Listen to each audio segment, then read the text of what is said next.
Well, hello there. Welcome to another life hack. Tonight I didn't know if the life hack was going to happen or not because I got the blue screen of death not only once but twice. It's another life hack. I gotta Tonight I didn't. get the audio. Sorry about that. So, yeah, I loaded up OBS and the computer crashed, and it was kind of a scary situation. I didn't think I could open OBS, but the third time's the charm, I guess. So here we are, another live hack. I feel like we're right in the key moment where this project can finally move forward. I think it's taken quite a bit of effort with this Rock'em Sock'em robot project, but I think I've finally figured out the kinks. The issue that I was running into was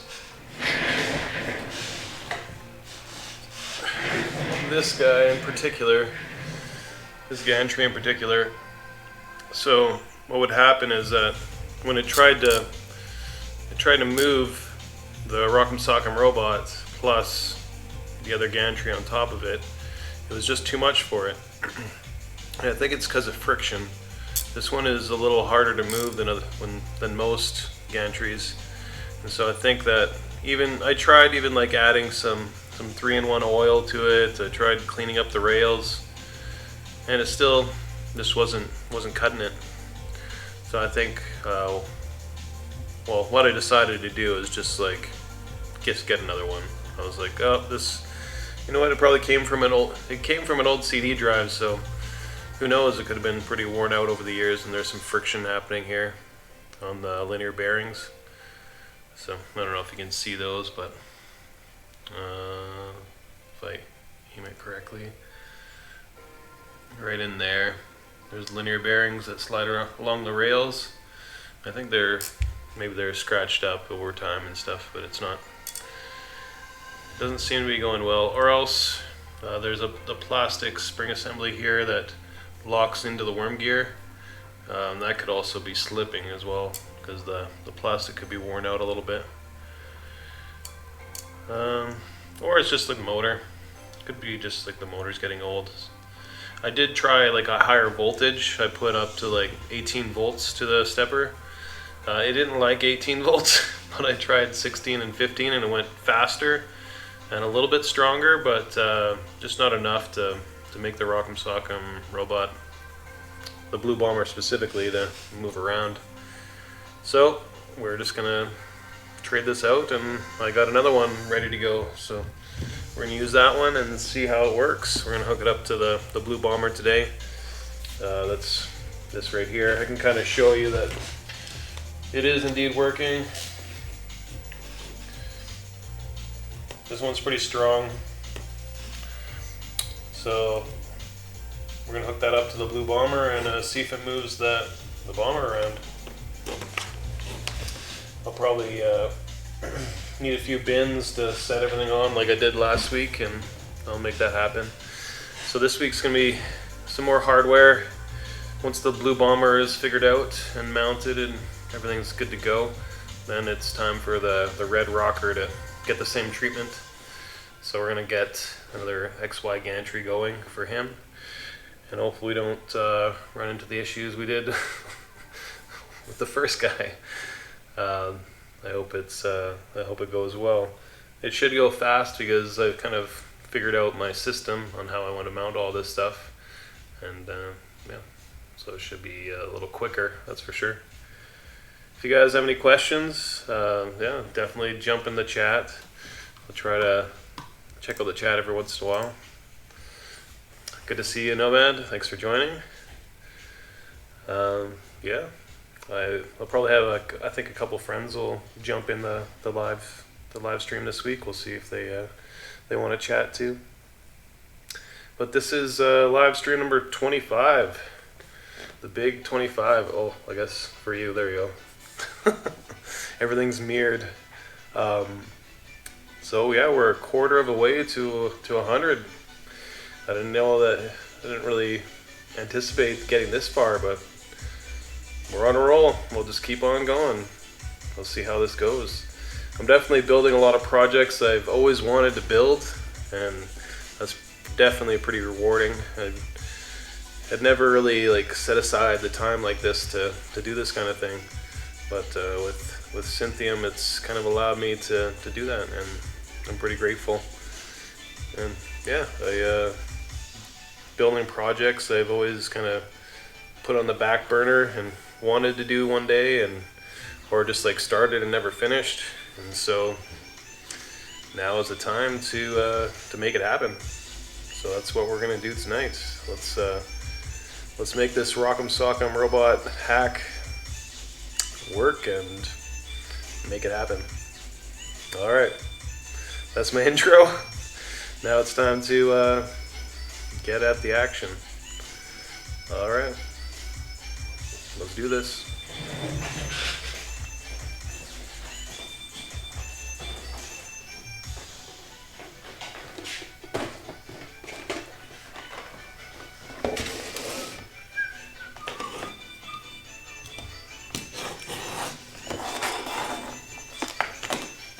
Oh yeah, I added a little hack to this CNC board right here.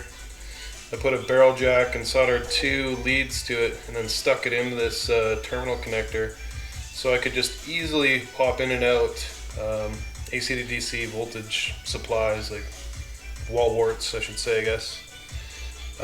That made it so much easier when I was testing different voltages. So yeah, just a little hack for you if you're ever, think it's kind of a pain to like apply power to terminals and like trying to unscrew wires and put them back in. This kind of works a little easier. So, little hack for you. Tonight's music is copyright-free playlists from YouTube. It's my go-to for the time being. I think I'd like to find some other music because I think I'm getting to the end of this playlist. So yeah, it's probably about time. All right, so what we're gonna do is get that gantry mounted on this guy. So I'll try to move this further this way so you guys can see a little better.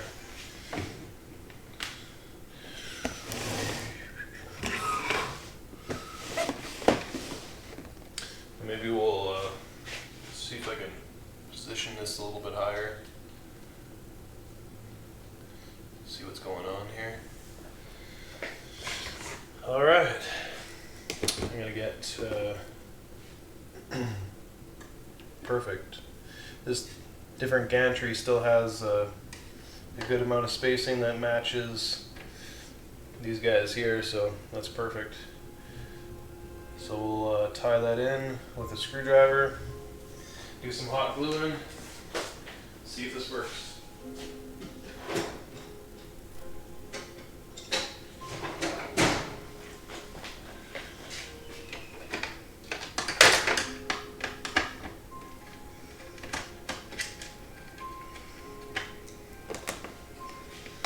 Who knew that this Rock'em Sock'em robot ring would have the perfect spacing for these gantries to be mounted. It's pretty awesome.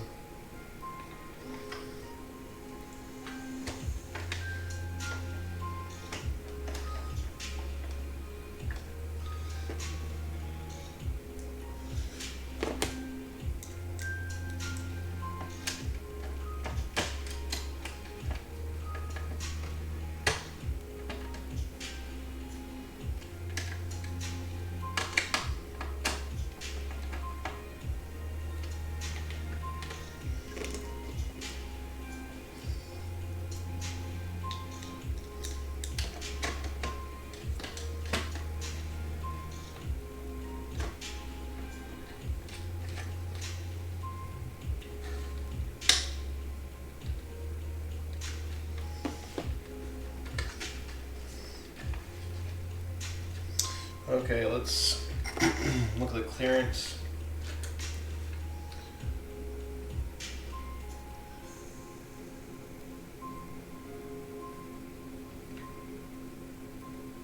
Looks like it should be fine.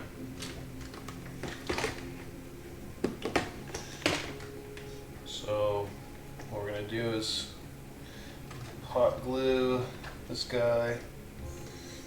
I think we'll raise this up a tiny bit and hot glue this guy to the gantry, the DVD drive gantry, just right there. And then I also added some hot glue so this pin doesn't move, spin I should say, I guess, left and right like this. So with the trouble we were seeing as well is this guy would shift left and right. It was kind of loose, so I took care of that with a whole ton of hot glue. I just put it around the nut at the bottom of the base there and made it work.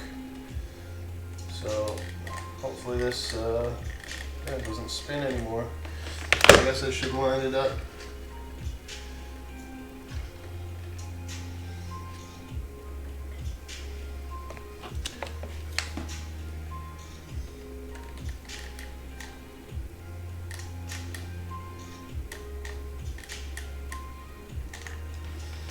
Alright, we'll just hold that there for a few moments.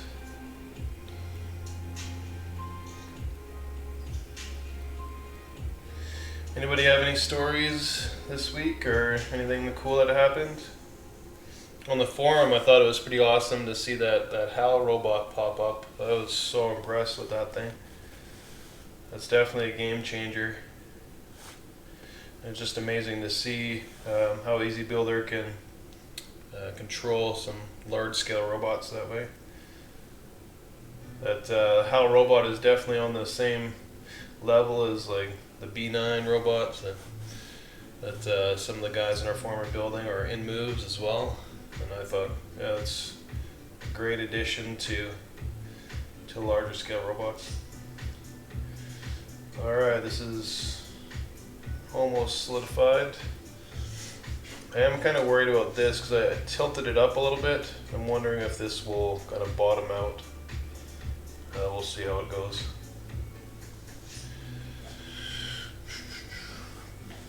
I might be able to drop it down a little bit.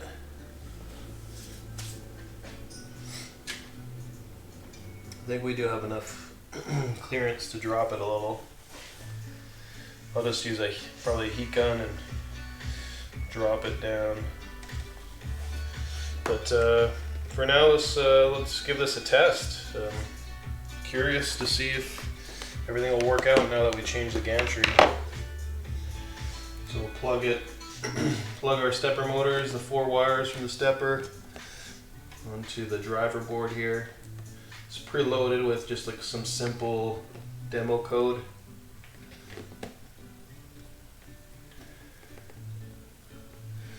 All right. Moment of truth.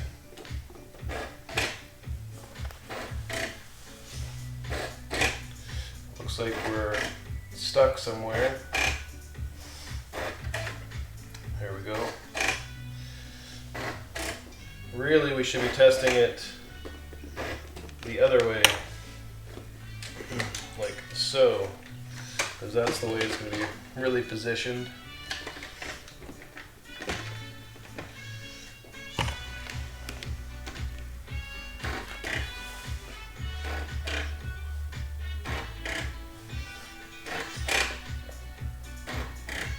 This looks like it's running into a bit of resistance. I'm wondering if it's because this thing is tilted up a little bit. So what I can do is like give it a dry run. Okay, yeah, like that seems to work.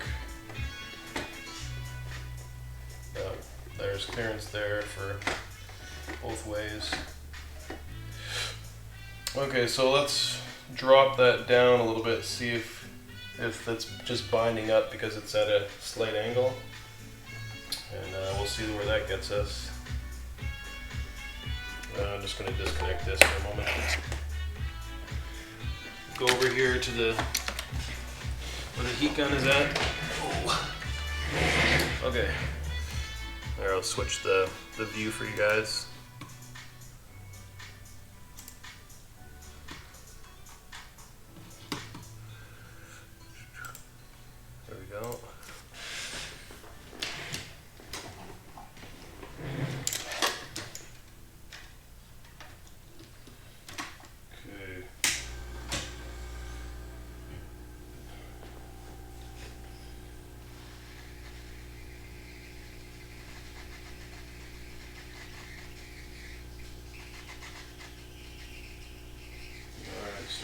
help a little bit.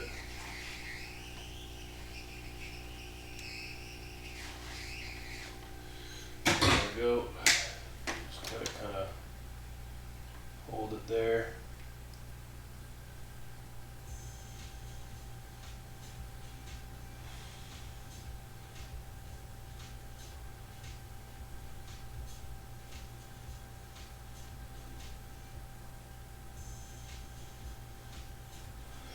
What we can do is add a little bit of 3-in-1 as well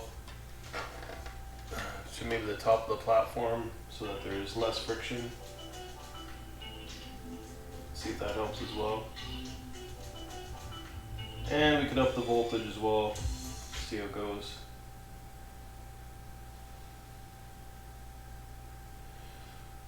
But this will be the first test.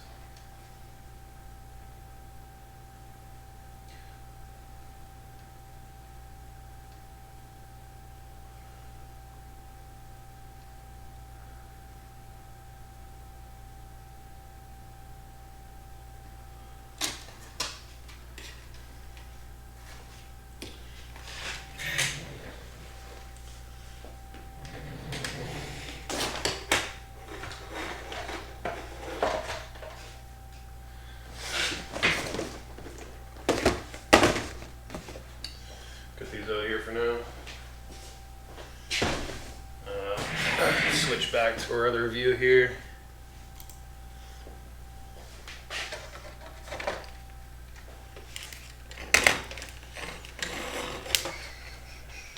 So the Arduino has to be plugged into USB because it gives that board power, and then the motors get this other power supply here when I plug that in.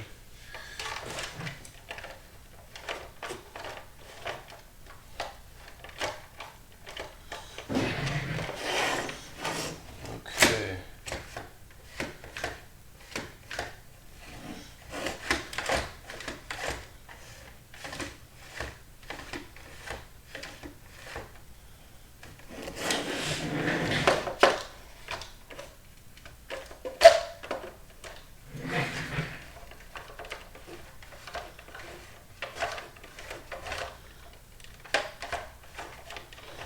Definitely some resistance there. Let's see what's going on here.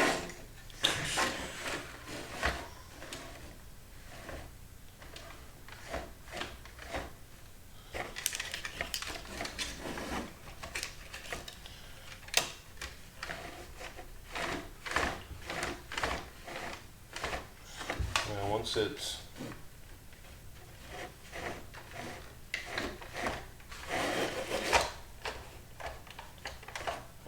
pressed down against the ground here, there's definitely some resistance. So what we can do is lift the whole ring up a little bit higher, so we don't get that amount of resistance anymore. What we can do as well is like maybe put these washers underneath here to kind of lift this guy up a little bit. Kind of straighten it out. I think we'll probably do both. So I'm going to need to find some washers to space that out. I could 3D print some, but it might take a little while.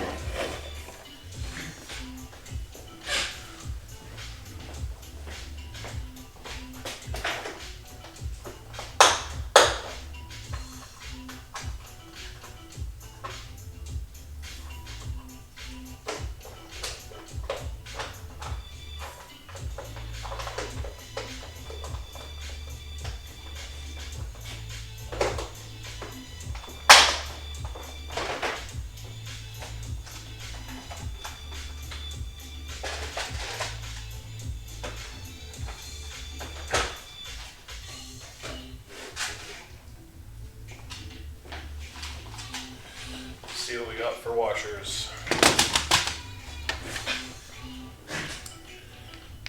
Sometimes when I need like a washer of an exact size, I don't really worry about trying to find it. I just go to the 3D printer. I'll go to Tinkercad, design it quickly, 3D print it out, and then I'm on my way. It's nice when you have that option. I know everybody doesn't have a 3D printer, but if you have a friend that has one, definitely take advantage in your building projects. It's so handy. Alright, this will raise the platform up. We seem to be getting a little less resistance, but it's still not perfect. So, see if we can find some washers to make this happen.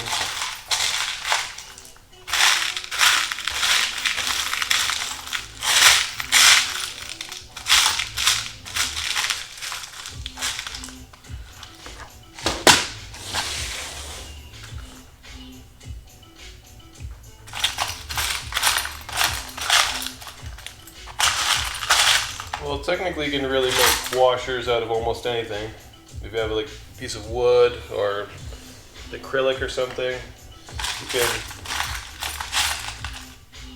or you can even use like a nut as well. That'll work.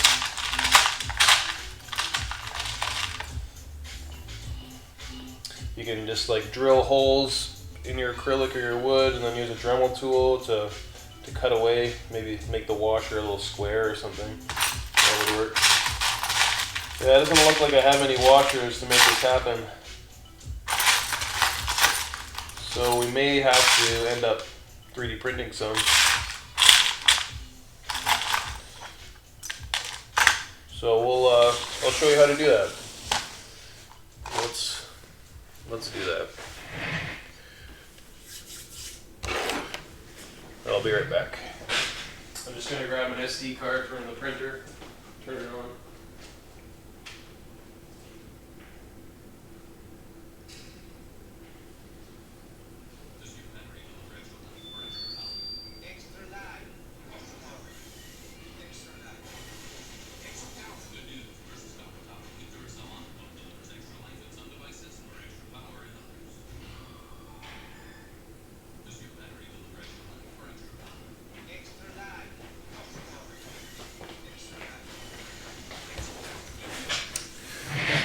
Okay, so I'll transition to my screen here so you can see what's going on. Go to Tinkercad. So I have to sign in.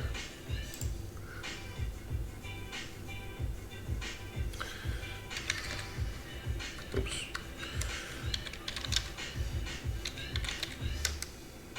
My personal account.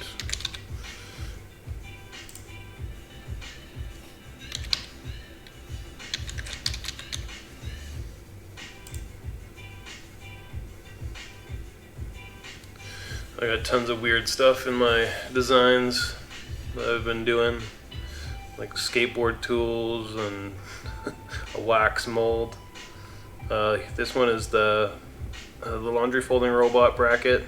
I've yet to publish that, but I will one of these days.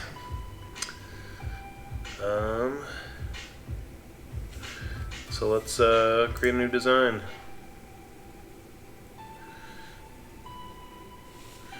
So what we need is a cylinder. Put that on there. I like to increase the amount of sides to maximum. It makes it a nice circle. Let's measure how much room we need. I'll get a calipers.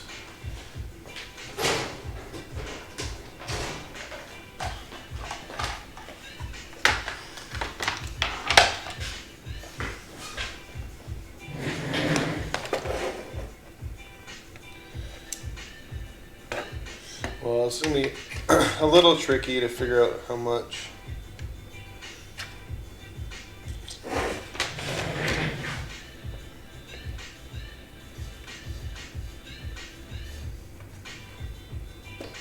I guess I could. Nah, I can't really measure that.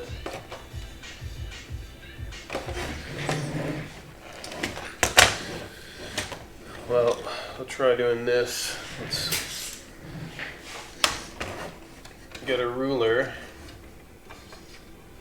Try to put it kind of parallel to the ring.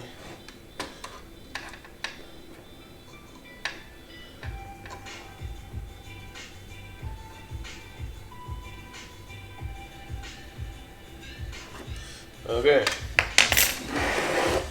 It looks like we need a 5mm high washer.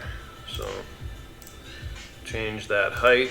Here, I'll zoom this in for you guys a little bit. Change that height to 5. The width,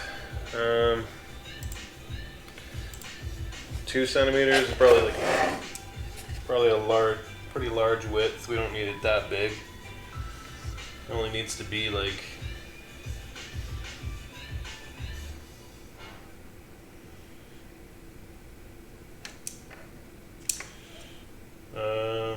yeah, like 10 is fine.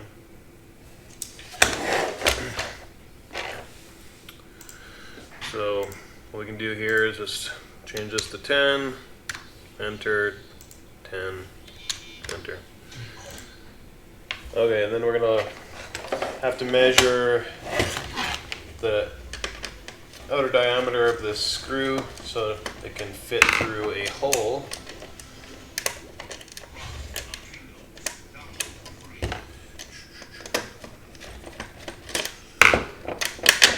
There we go. So measure the outer diameter of that screw, and it is 2.8. So we'll give it a little wiggle room and we'll go 3. And so what we'll do is we'll take this other cylinder, increase. So this is what they call a hole. So we want to go probably just 6mm, so it will definitely make a nice cut through that. And then we'll make these 3 and 3.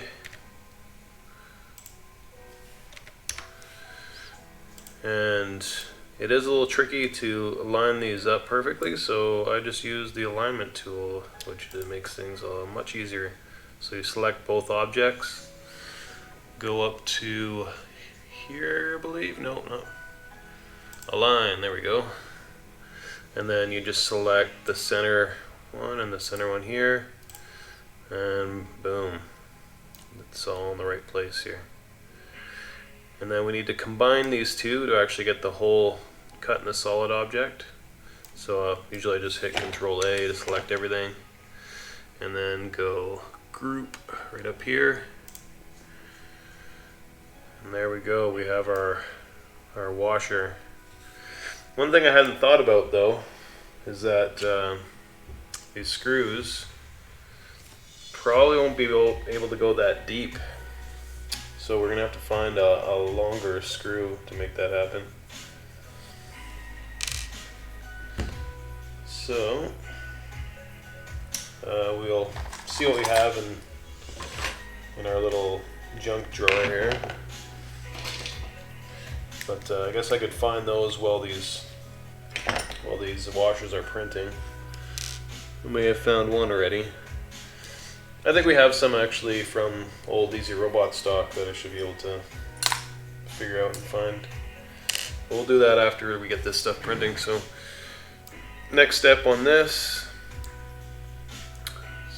let's see, 5mm high, perfect.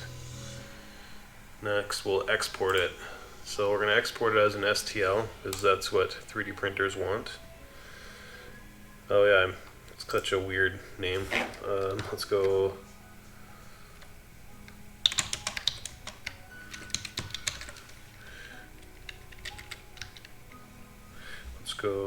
Let's do this. 5mm high by 10mm diameter washer. Okay, so I think all I have to do is hit enter. I'll just export it again because I want to have the new name. Should be able to. No, I think I have to get makerware. Oops. I wonder if I have makerware installed on this computer. If not, I'll just have to boot it up on the other computer and do it. Let's see.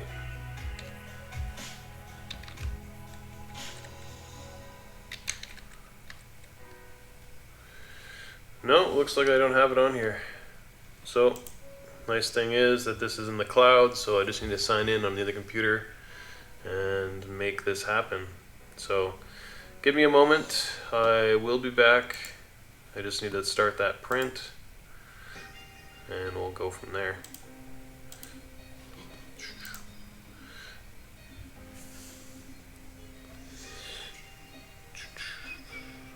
Oh yeah, Nomad, for the the Darth Jader head, DJ used like a translucent blue, so it was like it was a blue color that you could kind of see through.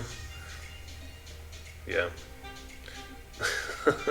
Sorry, you get like Inception here. Window within a window. Alright, I'll leave you on the Tinkercad view. Oh yeah, if you want, you can move this around the build platform.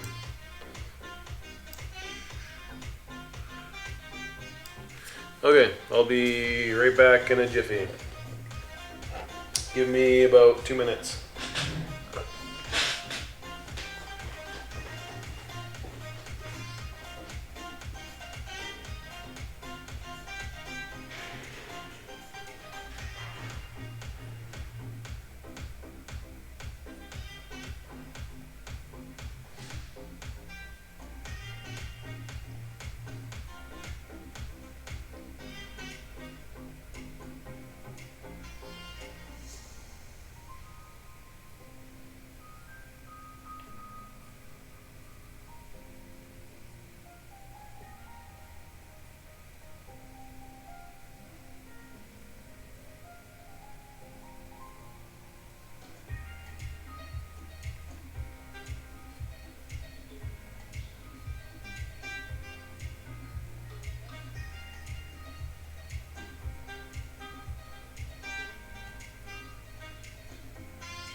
Okay, so that's printing now.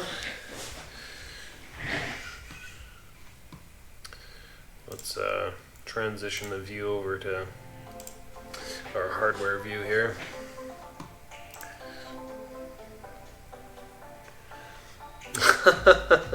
You're timing me, hey? Well, hopefully I was back sooner than later.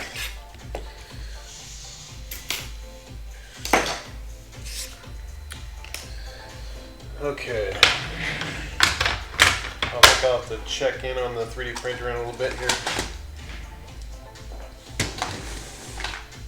But as we're doing that, I guess I can figure it out. The next gantry.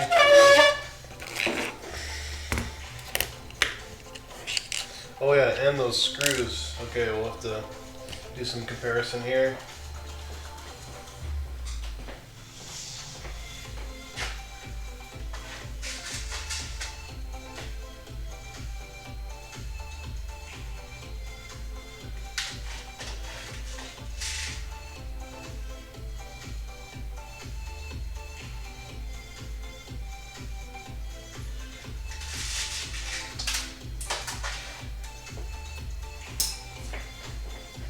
Well, I found some easy robot screws left over stock that may do the trick. Let's do a quick test here. Yep, those will work just fine.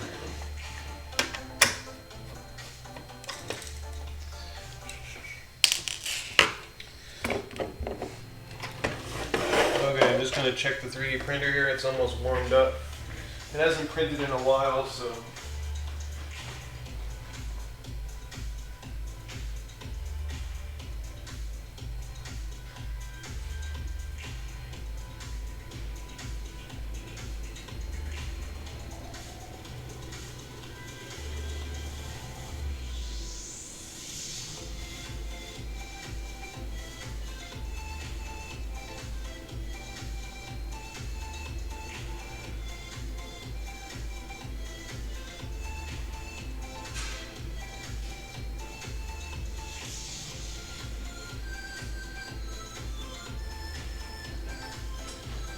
okay, we're good. Looks like it's gonna do the trick.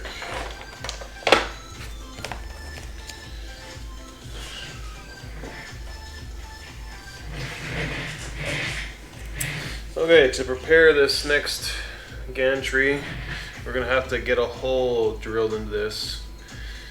And luckily, there's kind of a hole already here. So we just probably drill through right up there. And that way we can mount this gantry onto it, so we'll probably mount it right on that guy there. So those two will come together like so.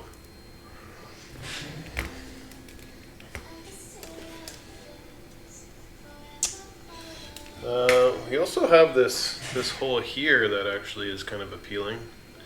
We could kind of cut off some of these pieces and just thread that, find a screw that'll fit that and thread it through. That could work as well. It's a little further back than I hoped though. So we'll see if this runs into, yeah, this will run into the edge. We're gonna want it further up. And we'll need to get rid of this guy here. But since this is like pot metal, and this guy over here, you can usually just take a pair of pliers and just bend it a few times, back and forth, and voila, they come right off. Pot metal is very brittle that way. It's just like it's like a really, I think it's a cheap grade of steel.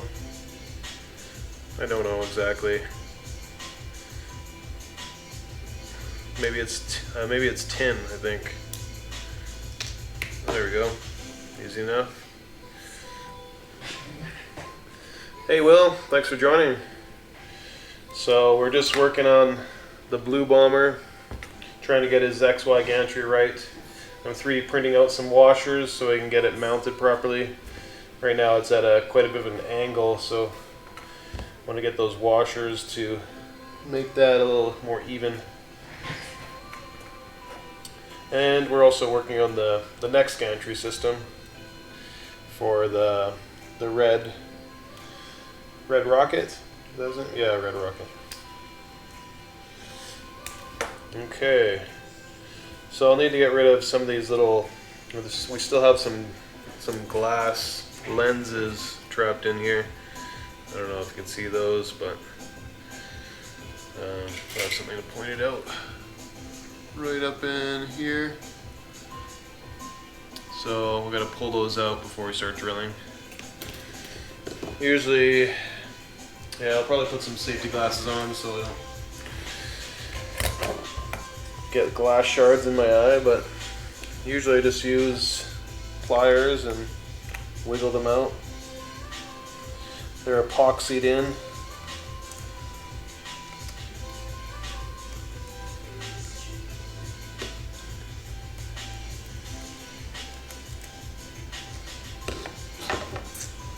Actually, we'll see if I have a screwdriver and I can just pry it out with that.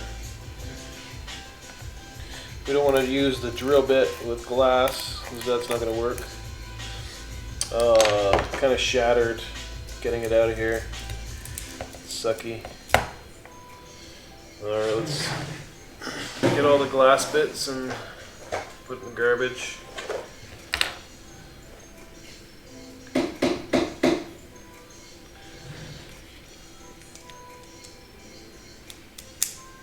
Oh, the other one's not coming out nicely either.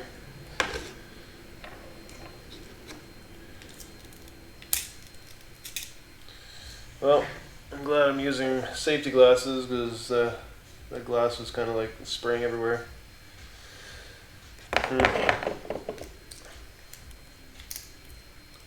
That epoxy holds that glass in quite well. Just popped right out of there. Okay, I think we're good. Now we'll just have to find a screw that fits everything. I think I have one over here.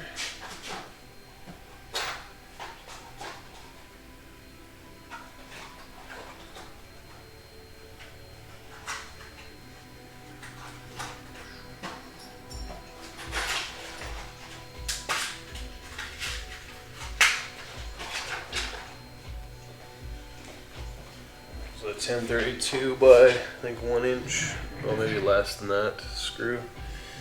It should work. Yeah, it looks like it will. So I'm gonna get a drill bit, tap, and we'll make that happen. Oh, this one is interesting. It still has weights mounted on it. It's just kind of like keep it a little bit more sturdy, I guess. But it also, the weights actually hold the bars in as well, so kind of can't get rid of those.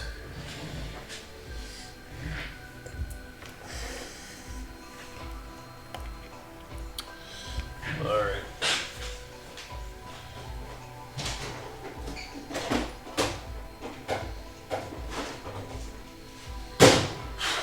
Dust off the tap and die set. I don't use it all that well.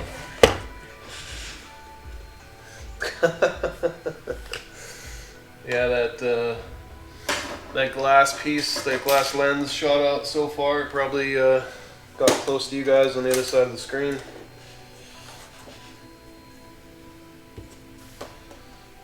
All right, let's get this tap and die set open.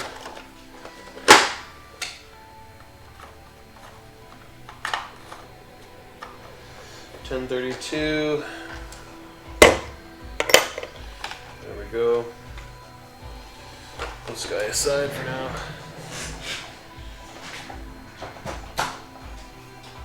Oh, there's a drill size chart in here.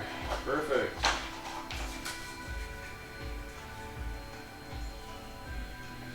So for 1032, we want a 5/32 drill bit. Let's see if we have a 5/32 drill bit.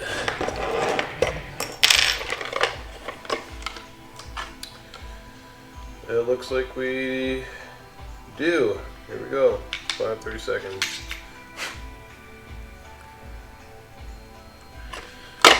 Alright. So we'll drill the hole, we'll tap it, and then we'll see if this mounts, the screw mounts well in there.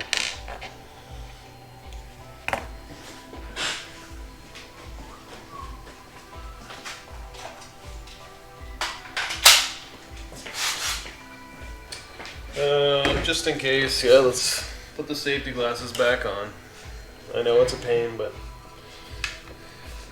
it's the right thing to do.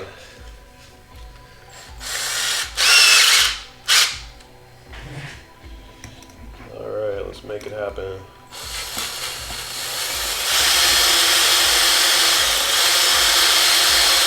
Sorry about the noise.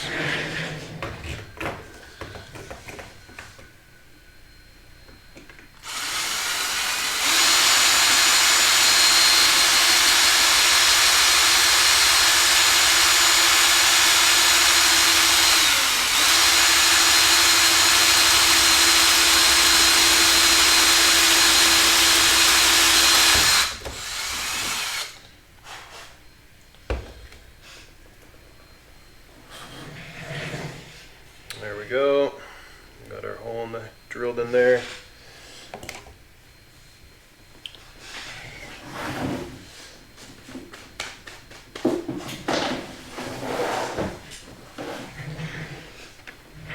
Gonna see if this guy runs into anything. Yeah, we gotta remove this little pin that's poking out, and we gotta chop down the circuit board that's poking out as well. So let's just use the Dremel tool for that. It'll make it easy. Oh, YouTube gave up on our music. There we go.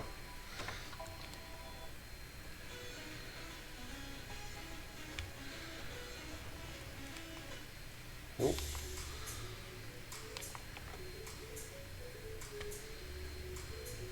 There we go. Okay, this might be loud, so turn down your speakers. Should be momentarily done though.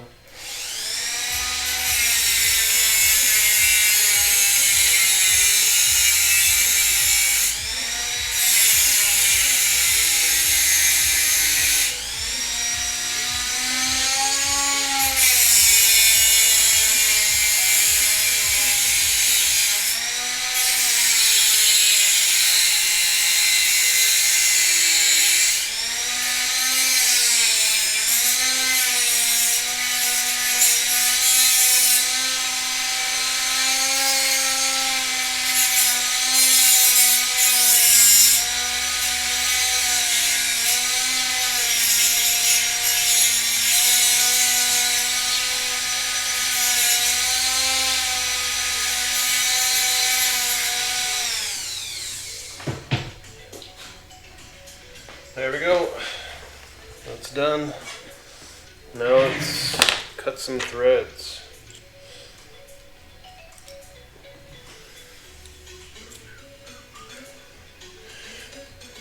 So usually if I'm cutting some deep threads, I probably use some lubricant like 3-in-1, but in this case, doesn't have to go very far.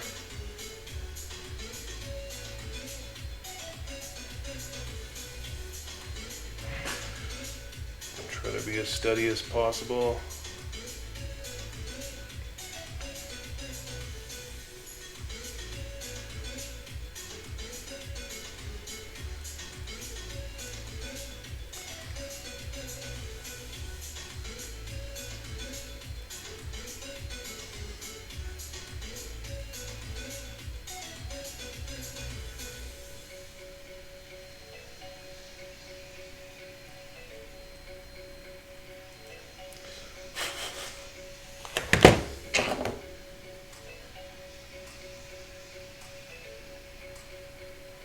Alright, screws in there pretty nicely.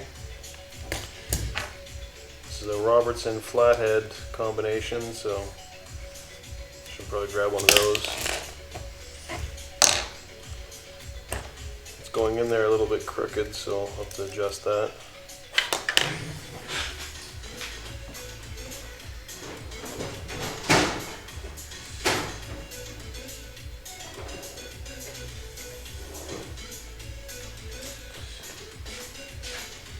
if you're not familiar with Robertson, it's a square head. It's what we use predominantly here in Canada. We're kind of weird that way. You could say we're squares.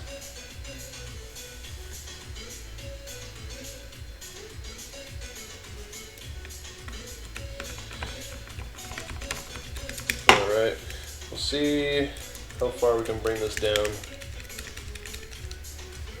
before it hits the bottom.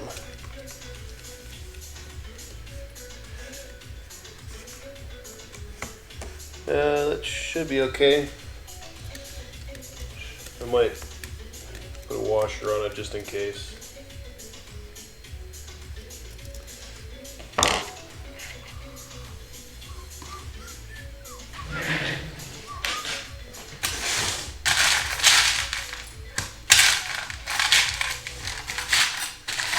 I should really buy myself a miscellaneous washer kit. And then going through my junk bins every time is a little bit annoying.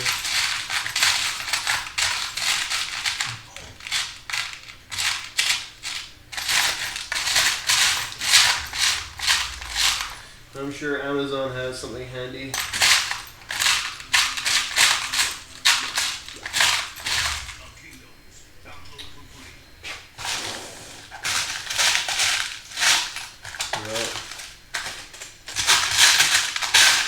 Doesn't look like we have anything. Oh.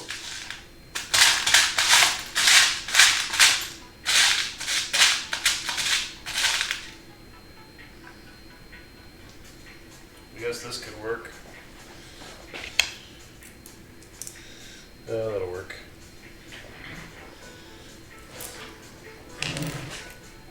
So we're mounting this gantry onto this one.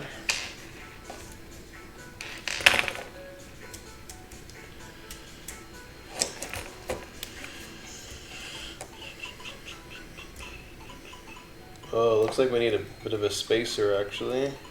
So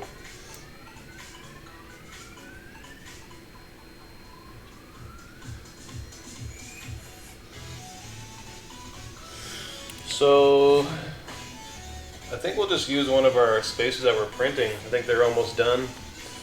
So we'll just use one of those. Put that in there and that should work.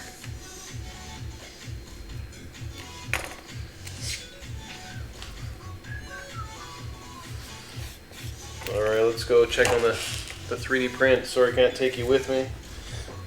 Maybe one of these days we'll have a wireless camera that I could take around, show you guys what's what.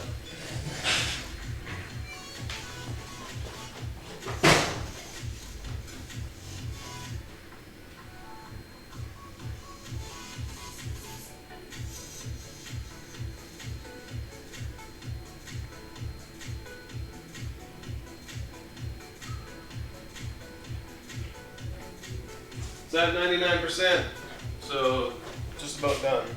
Oh, it's done now. Here, back.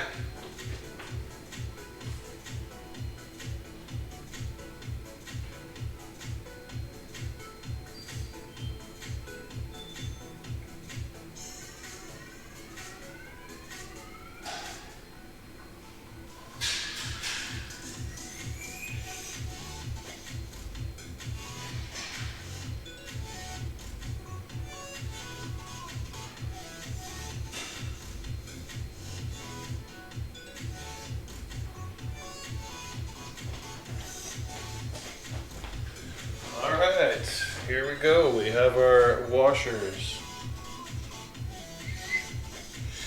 Printed them on a raft so they can sticks better.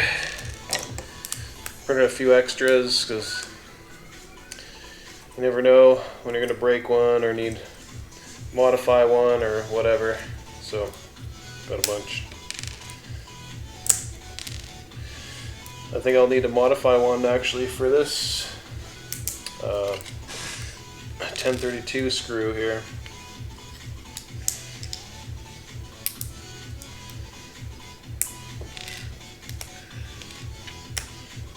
Okay, here we go.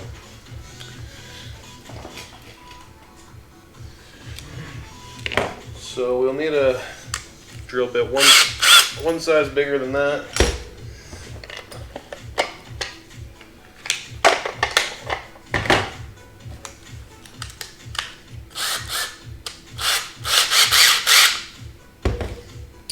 I like to use a pair of wire strippers to hold these kind of things. There we go.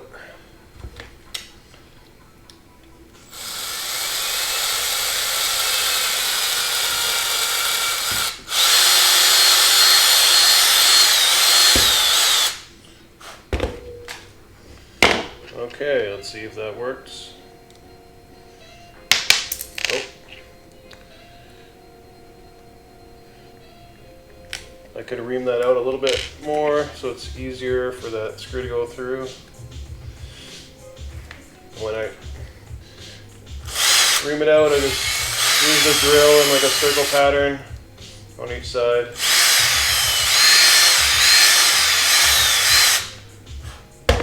That should be good enough. There we go, perfect. Okay. I think that will be enough clearance, so it looks like it will. And let's just tighten that down.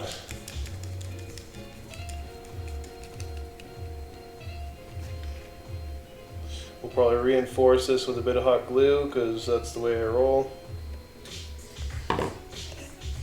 It's tilted up a little bit, so we can just bend it down a little because it's pot metal, easily bendable. And there we are, there's the XY gantry for the red rocker. Got a bunch of clearance there. I feel like I could drop that down a little bit if I need to. Maybe kind of take the Dremel and cut that washer down a little bit. And then I'd have to clean up these wires a little too. But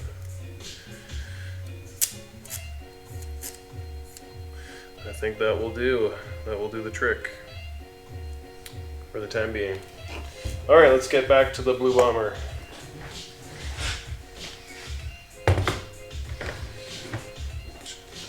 We'll use our newly printed washers to level him out a bit. Yeah, I'll use the bins again. This makes it so much easier to work on when it's supported here.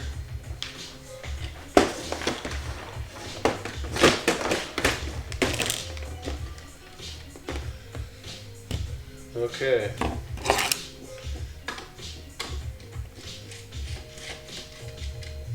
Let's take these screws out of here. We'll be using the new screws.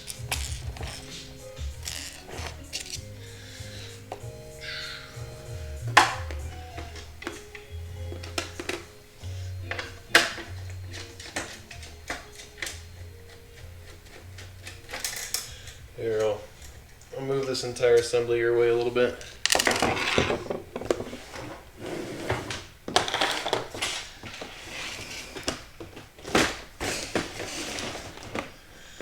Okay, there we go.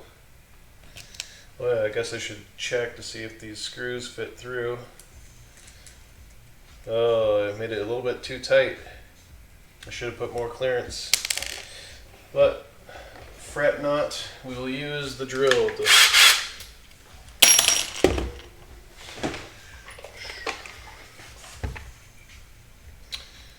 Alright, let's see what size we need here. Yeah, that'll work.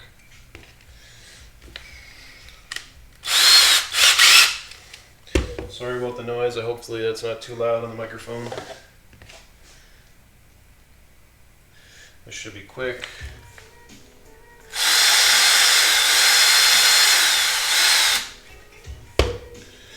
We only need 2 for the time being.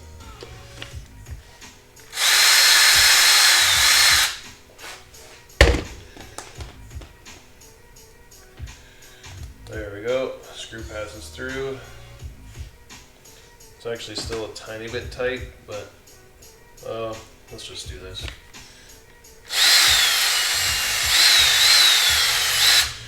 Bring it out a little bit.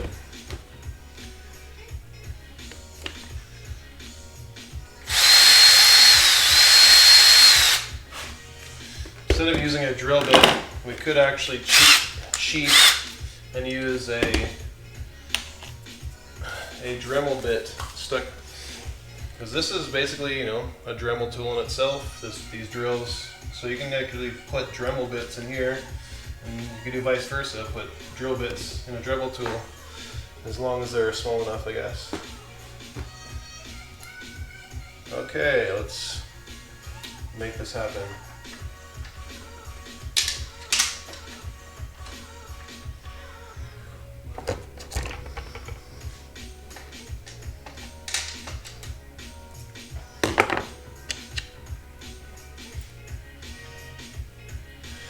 Oh darn. The washers that I have, they're too large on the inner diameter, the ID for these screw heads. Let's just stick these in, see if we even need washers or not.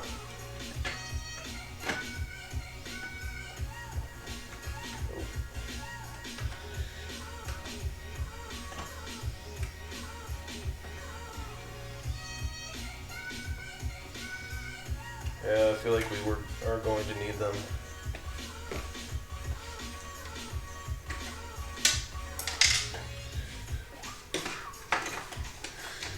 And I think what we're gonna have to do is print out some more washers.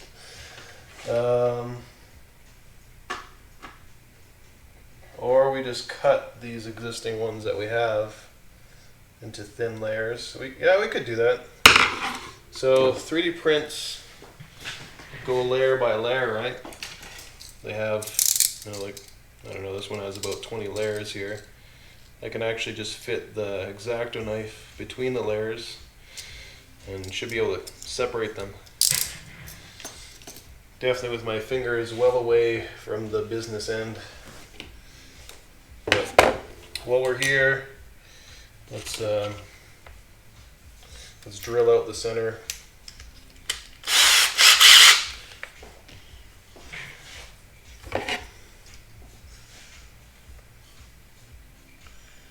Don't want to have to do that afterwards.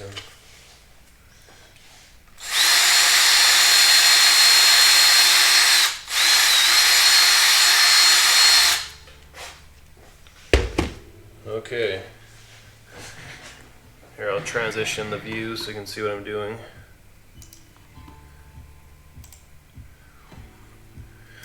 There you go. Just gonna hold on to that. Lock my X-Acto blade into place.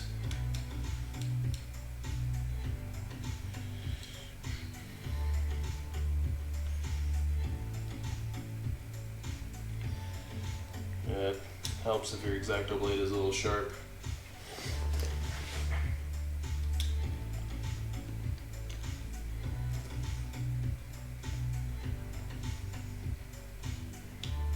There we go. So once you get it started, the layers should separate fairly easily.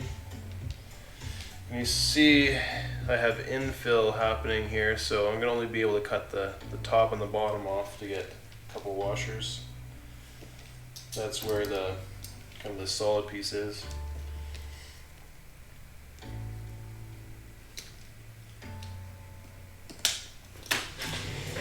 Yikes! I wasn't holding it that hard enough with these guys.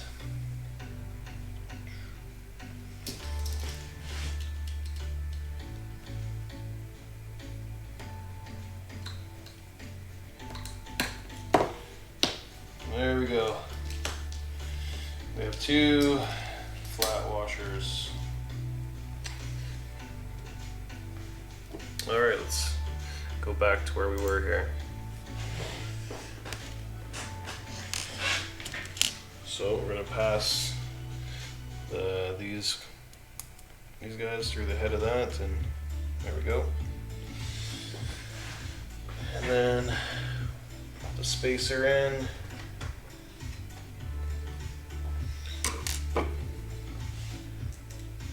We're using Phillips here, so you guys should be familiar with those.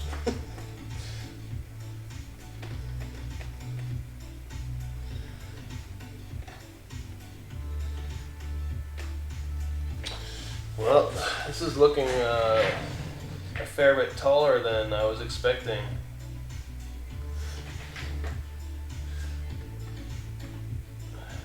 I might have to cut those in half. My measurements are definitely off.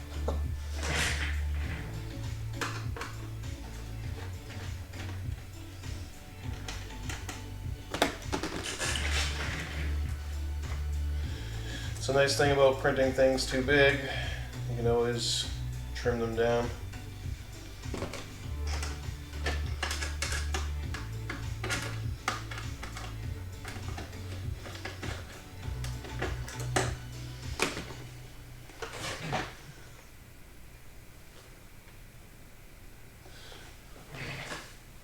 If that works out to be like 2.5 millimeters, then it'll be perfect if I cut one in half.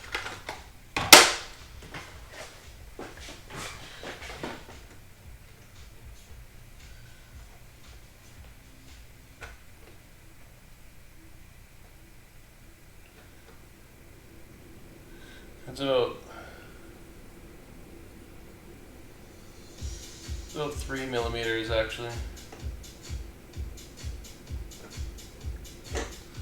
So close to half. I think half should probably work.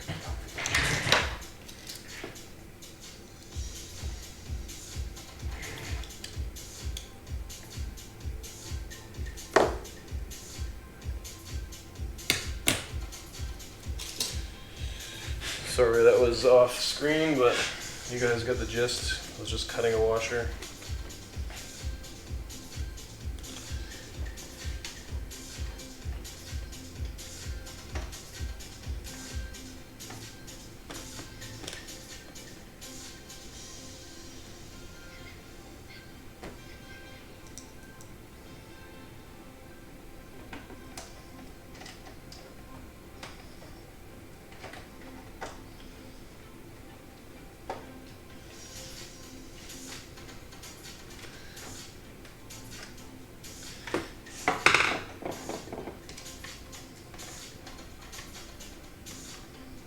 I think I selected one that I didn't drill the hole out of.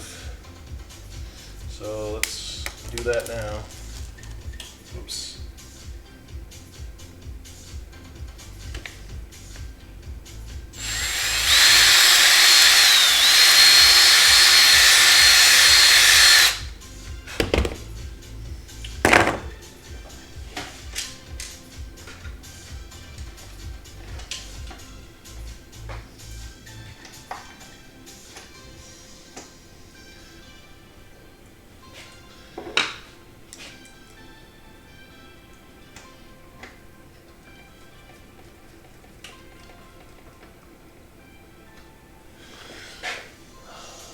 Yeah, I think that's pretty decent. I don't know how I got that measurement so wrong. It's a shame. Oh well.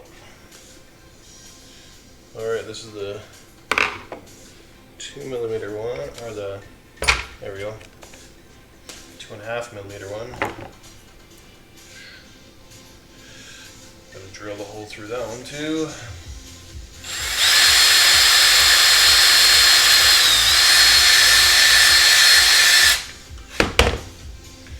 Okay, let's make this happen.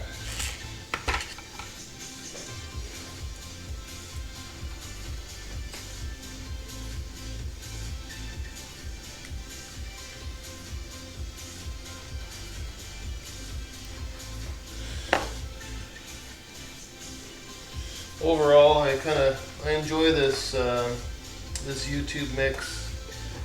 It's actually, it's got a lot of electronic music in it, and Sounds pretty good.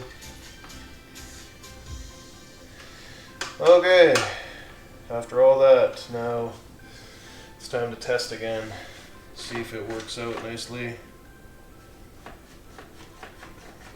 From upside down, it seems to work out nicely, but we'll see how it works out when we put it right side up.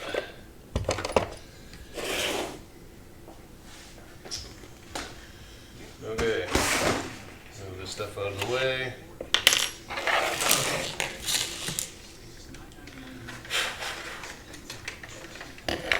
We'll see how it sits. Oh yeah. If I drop down, I can actually drop down the feet of the extra feet that I put on. It should be perfect on the surface. Sorry, I've got these bins out of the way here.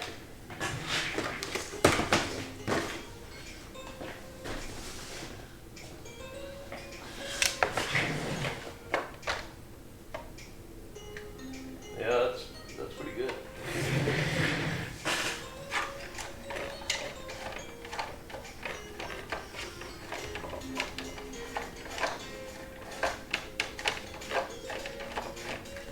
Oh yeah, I guess we gotta allow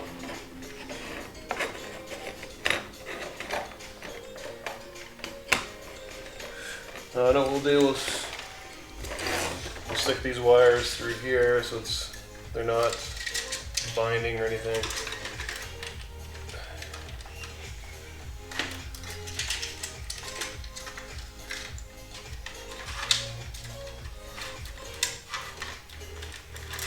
There we go.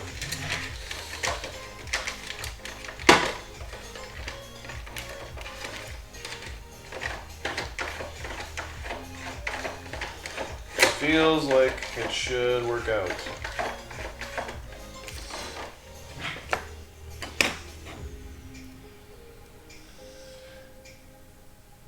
Okay. Plug her into our test board. I'm going to hook up USB and then power, and we'll see if this works now that it's all mounted pretty squarely. Should be smooth, we'll see though.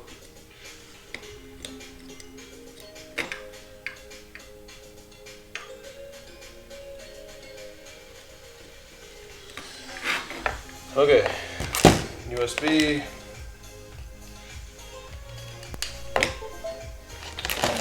Power.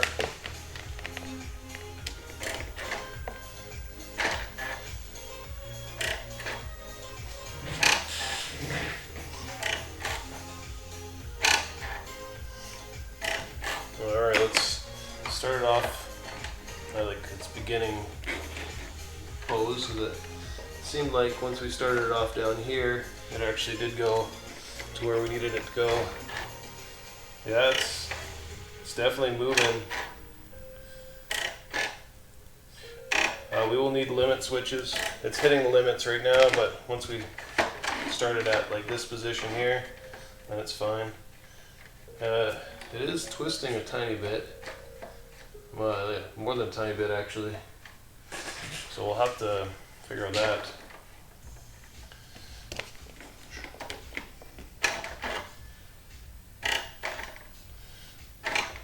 Yes, okay, this is working.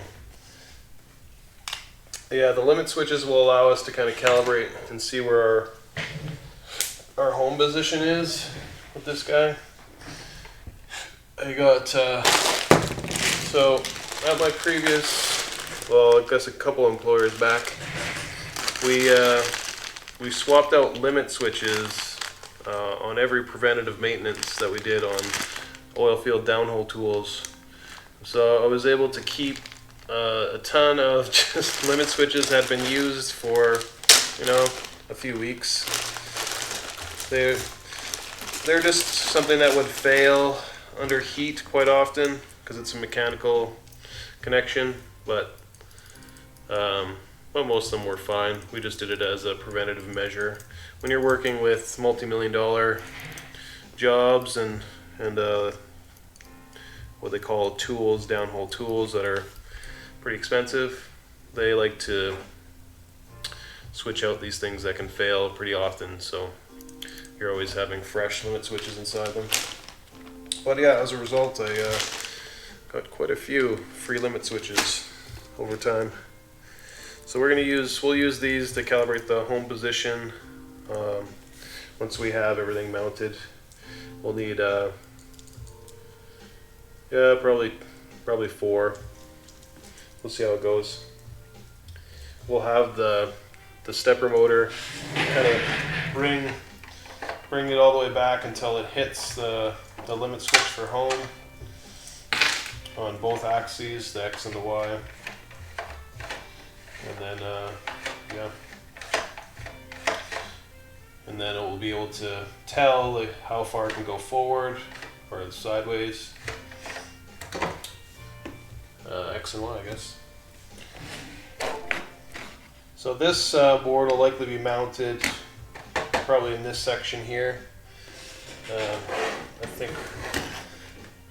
like this section or this section, because the other gantry will go right here. So yeah, I'm pleasantly surprised that this is now working. I will still have to figure out how to stop this from spinning. The hot glue isn't working perfectly. It's holding it in position, so it's not going anywhere, but it is still spinning left and right like that. So we'll have to figure that out. I might have to like epoxy it, maybe, or some super glue, some hot glue reinforcement or something, make that happen. But I feel confident enough that this will work now. All we need is the next gantry to be mounted. Get the other bomber, or sorry, the red rocker. Get him good to go. It's going to take a bit of doing. Some of the stuff that we modified were like his feet here. We extended those with some wood screws. So I have them around here somewhere. I'll have to check. Some black wood screws, so that it was easier for the servos to activate those.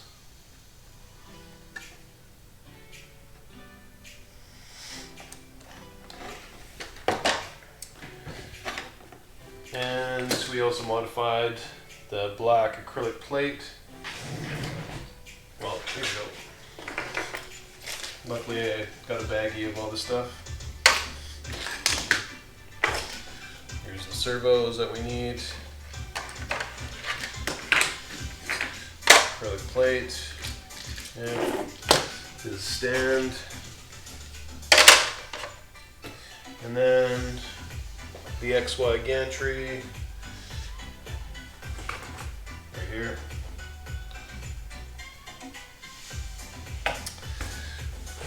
So we'll need all this stuff for the red rocker. Okay, I'm not too sure where I want to start, but there's definitely a lot to do. I think we'll save the limit switches for the end when this is all starting to be mounted together. I'm also gonna have to see if I can figure out a way.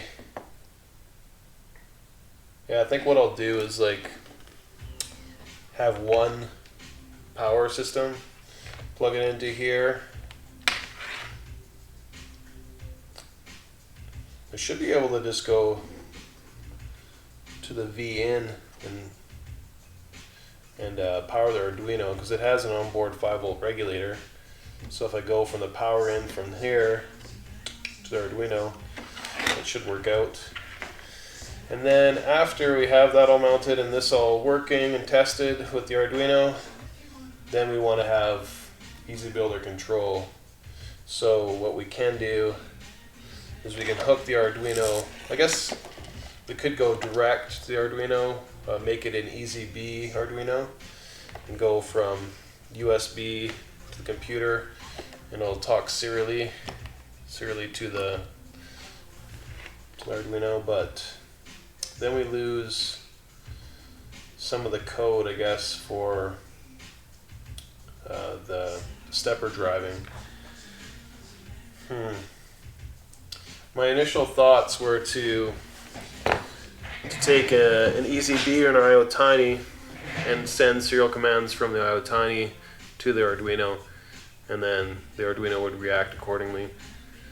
Not too sure if I want to try that directly from EasyBuilder and see if I can make that happen. I'll have to look into that a little more. I think it definitely bears some more thought, but for the time being, we'll just work on the hardware. I'll have likely another week to think about the software side, but it's either we go direct from USB from the laptop directly to this guy and control it with EasyBuilder directly, or we connect to an EZB or an IoTiny, and that sends serial commands to the stepper driver.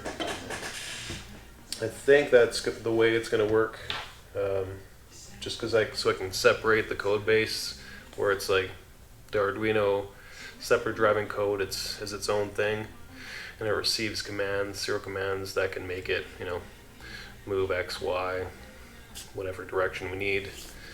And then on the EasyBuilder, or the EZB side, then we can worry about like sensor inputs and stuff, like the head popping up.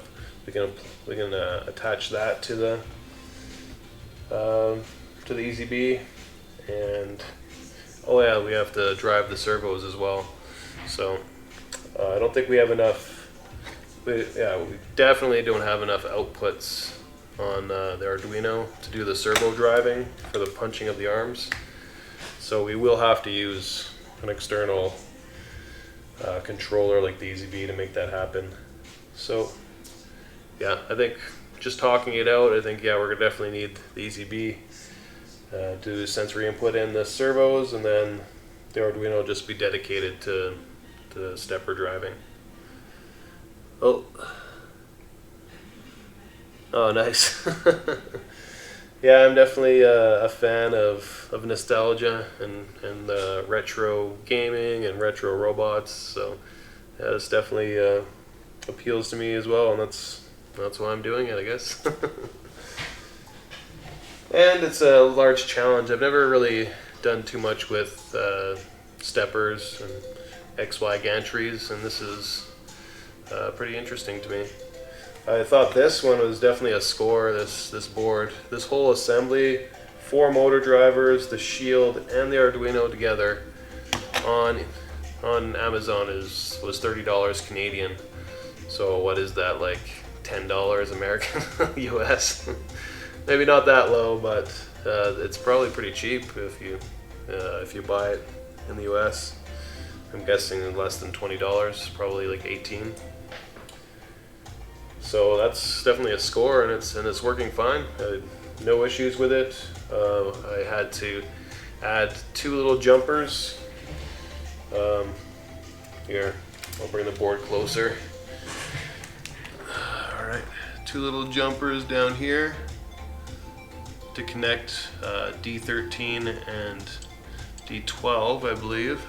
Yeah, 12 and 13 to drive this 4th accessory stepper driver, so we can have all 4 working. So and then I just had to adjust the code a little bit that I found online and make that happen. And yeah, drives 4 stepper motors for such a cheap price.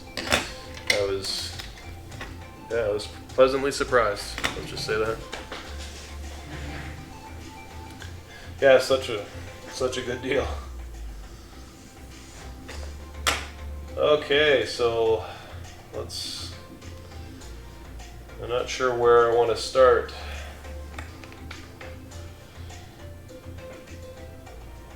I guess we'll connect this guy up to here. These, if you haven't seen, I guess how this comes apart, it's actually pretty simple. The back of the heel has this plastic locking mechanism here, and that locks into the holes here, but the toes have a little edge on them. I don't know if you can see that. There you go. And that slides into right here, so it actually makes it fairly easy to assemble and disassemble, just like that. And then so we're gonna have to drill some holes in those two pins, put those black screws in them so we can extend them a little bit higher. We'll also kind of trace out where we want those circles to be cut out. Oh, sorry guys, that's loud. Yeah, it's the problem with these condenser mics. If I'm far away, you can't really hear me that well, but if I'm close, you can hear me all too well. So I think I might try to see if I can get a wireless, or a wireless USB mic or some sort of wireless input mic, so I can just wear it on my lapel and walk around, and you'll be able to hear me just fine.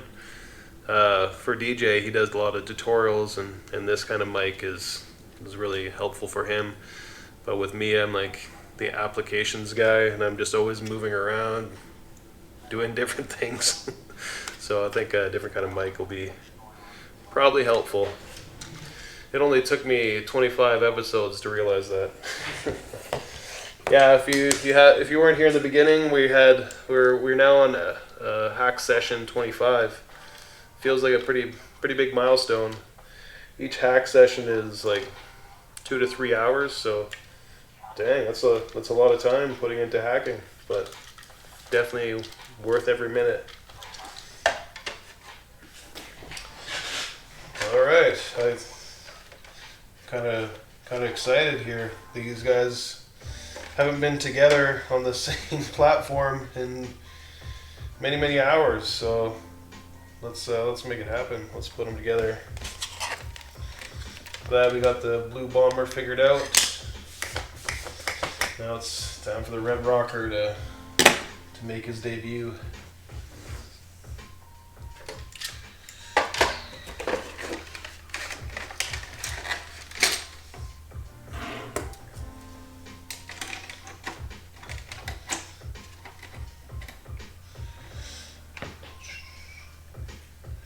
So I thought this would may happen, that these two gantry systems will probably get close to each other.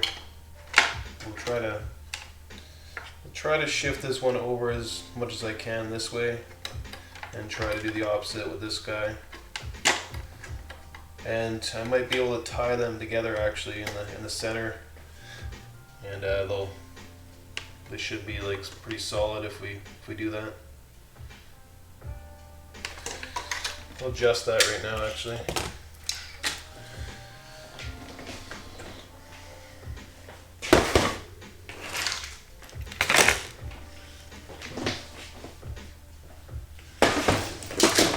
Sometimes these tunes are highly energetic, and other times they're just like pretty chill. If you weren't here for me telling you what this is, it's just YouTube's copyright-free music list. There's about 400 songs on there, and most of them are pretty good. I'm pretty happy with them. Alright, loosen this up a little bit, shift it as much as we can.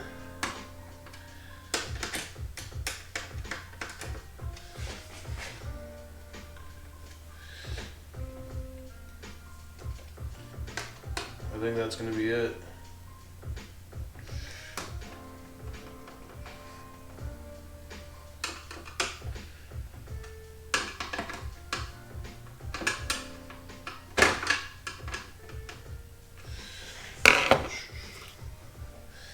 This likely will probably need some spacers as well.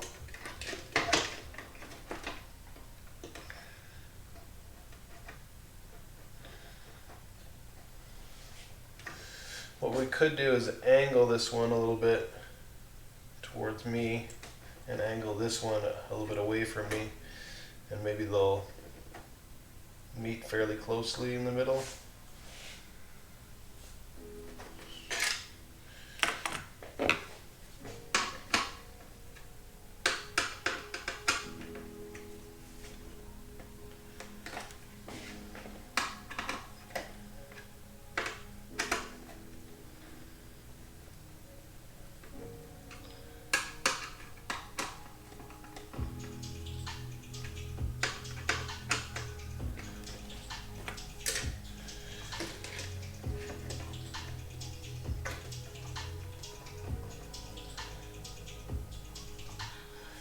Yeah, I think that'll work out.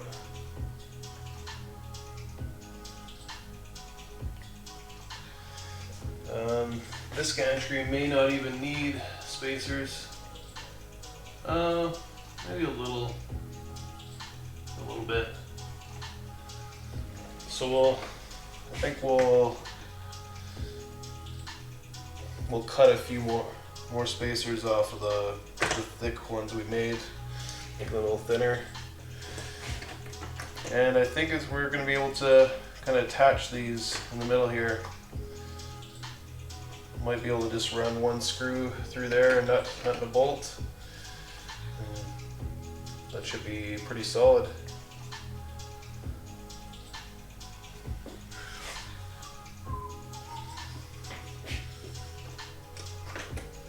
I really like how this is turning out. I think yeah, if it's mounted nice and solidly, the gantry system should have a better mechanical motion, I guess. No binding, hopefully.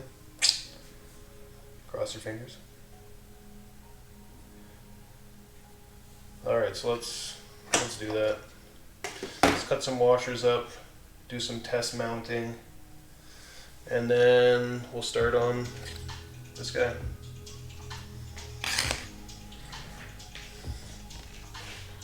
Yeah, first we gotta drill some holes in these guys. Oh, that one's done. Beauty.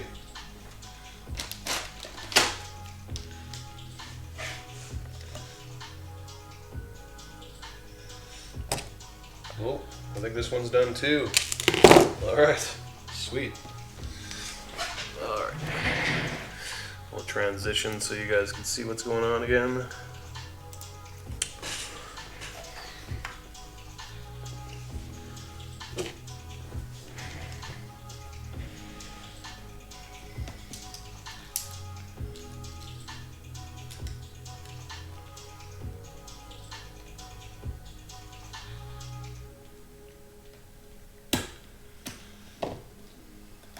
Go. One.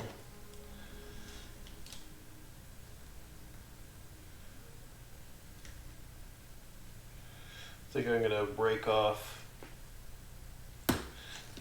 some of this blade because it's getting too rough.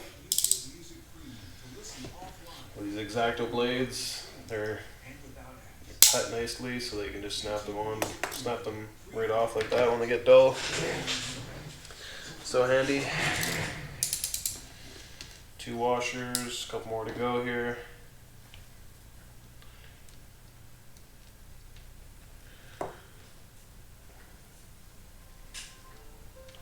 The only thing with YouTube Music, if you don't have a subscription, all the ads are quite a pain. I gotta look into, maybe, I don't know, does anybody know the price for a YouTube Music subscription? I know Spotify, Apple Music, they're $10 a month each. But I wonder if YouTube Music is cheaper than that. Just gonna shave this one down a little bit more.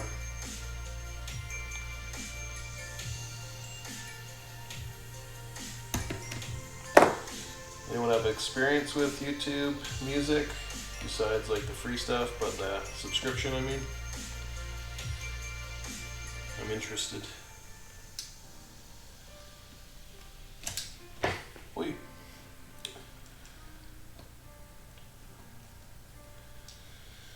Well, that's got cut weird.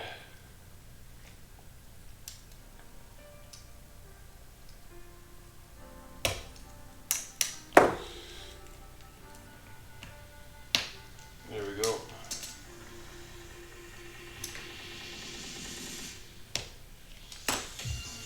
Four washers ready to rock.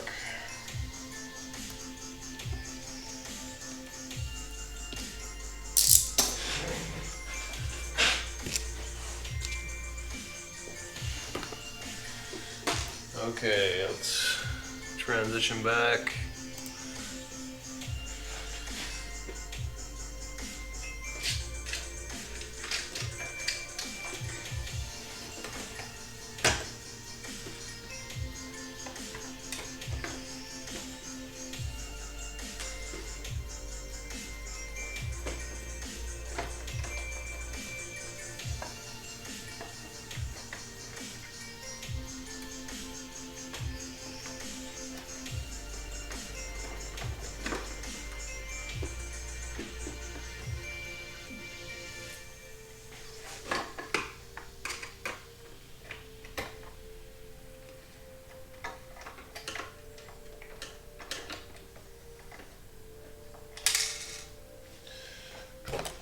Probably easier to use pliers at this point. Hold the washer in place.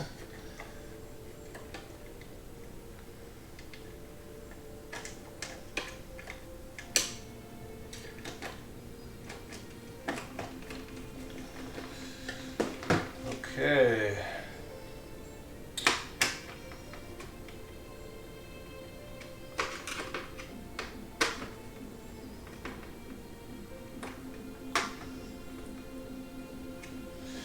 There we go. Okay, I want to test it on the surface and see how it all fits.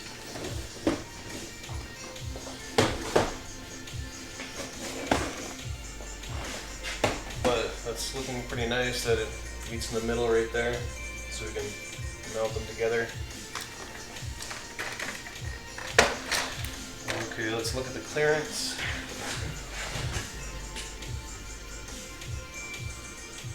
Oh, looks like we could use a little more space.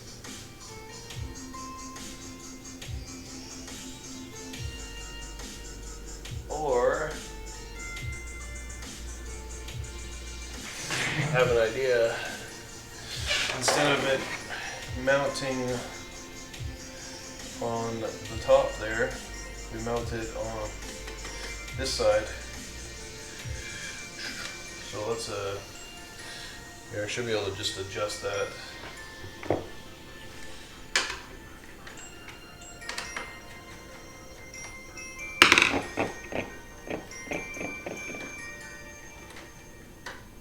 There we go.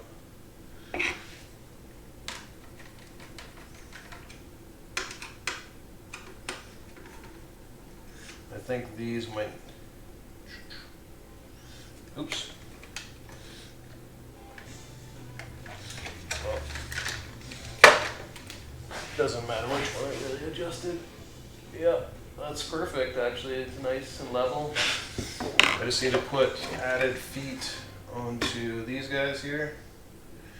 All four of those, and then it will rest against the surface rather nicely. So I'll grab some more of those. And yeah, if you're looking for like a package of a ton of like just little felt feet that you can put on stuff, felt pads I guess you call them. These were on sale at Walmart for $11 Canadian, for more than what you see here. And you get a sweet plastic container to store stuff in. Great for electronics and that kind of thing. I don't know if they're on sale anymore, but yeah, it was cheaper to buy one of these kits then to buy a package of like 20 of these, which was awesome. I was like, oh man. So I bought one for home, one for here, and it's been almost like a lifetime supply of felt pads, it seems like. So another daily deal for you guys. Not too sure if they still have them, but definitely check your local Walmart and see.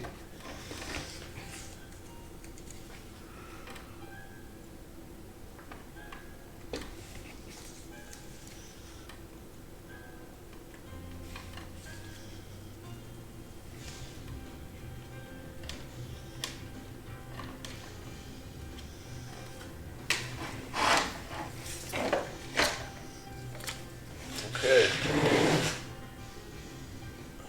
Beauty. Oh yeah, that's solid. Everything looks nice and level.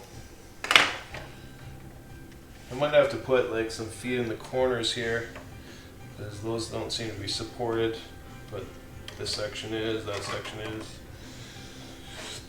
I'll just use some of these leftover ones.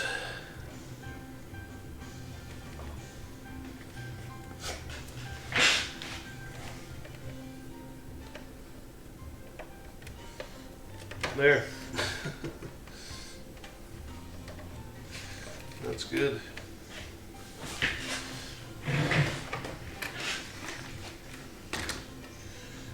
Okay, so I'm not sure what I'll use to lock those two together,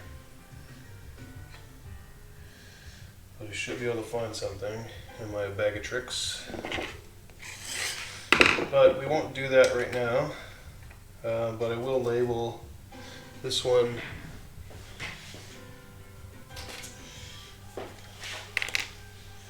This one is going to be bottom, and this one I'll label top. That's how they're mounted, and it made them nice and even. Because we have to work on this whole system right over here, so we're going to have to take this off. I just wanted to get a good idea of how we're going to mount that. Looks good now. Oh yeah, those feet aren't going to stay on the corners. Well, they will if I put copious amounts of hot glue on them, so maybe we'll do that.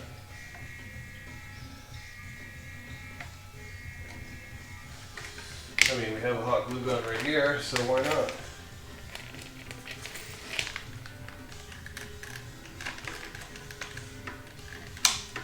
So I would consider this song from YouTube definitely a miss, not a hit. Sounds like someone's just jamming their fingers along the keyboard and not making that great music with it.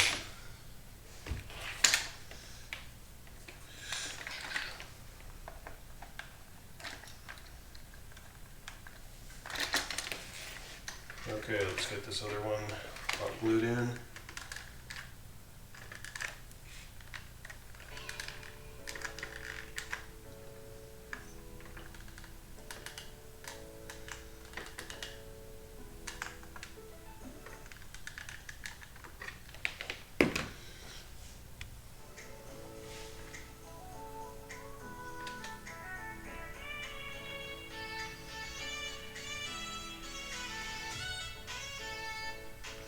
I never thought of it, but if we wanted a little bit extra height on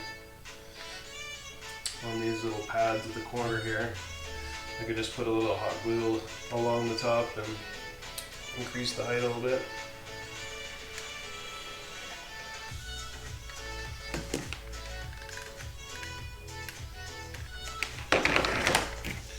Alright, I'll just set this down for a moment while we let that cool.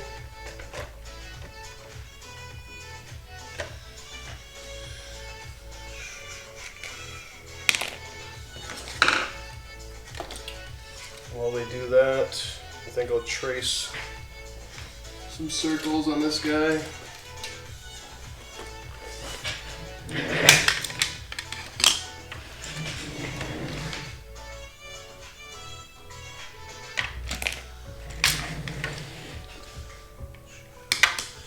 what I'll do, I think I'm going to mark where the center is. So I'm going to line it up a little better.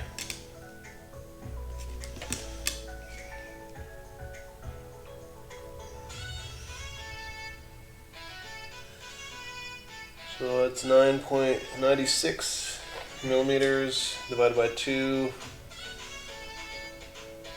48.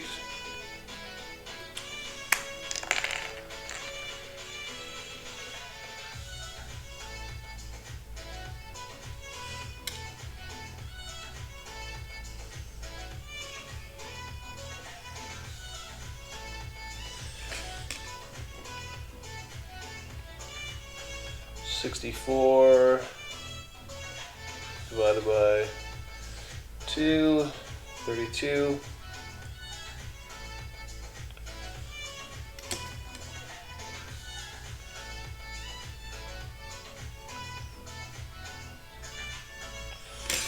Okay, there we go. Actually, what I might do is drill a hole in the center, line it up with this guy. Let's see what size does our drill bit need to be. Maybe a little smaller than that.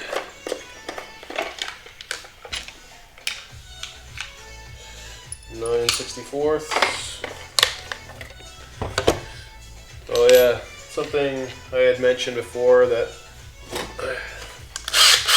to the other viewers is that when you're drilling acrylic, it's a good idea to have some exit material to drill into. Acrylic can crack, so if you're going through it like this, you can actually, it can actually catch and like skew and hit your fingers, but if you have exit material, it makes it a lot easier. So what I mean by exit material is usually like a piece of wood, a nice, like a softer piece of something that you can drill into.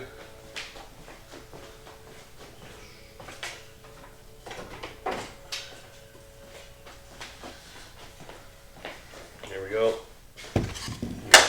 Piece of wood directly for that kind of business.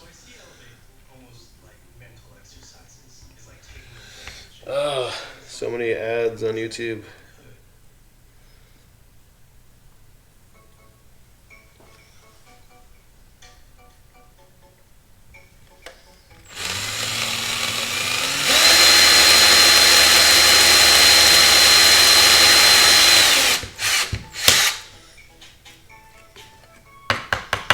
There we go.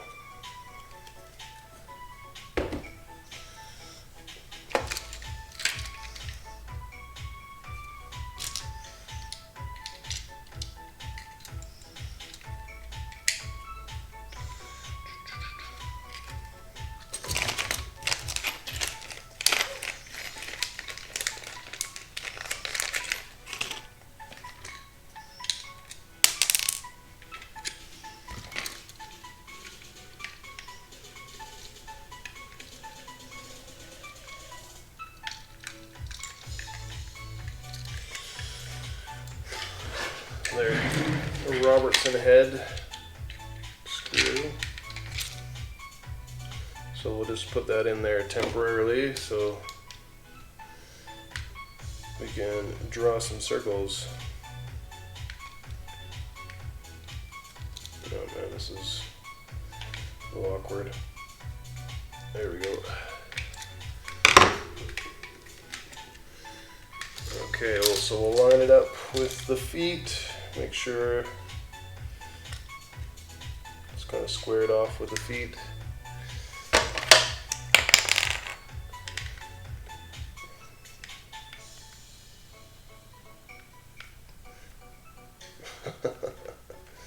It's actually a little bit tricky to draw. The angle is very terrible.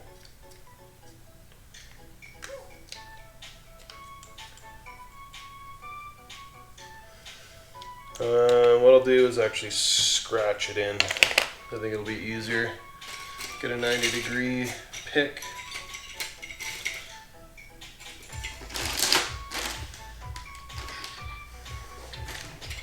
There it is.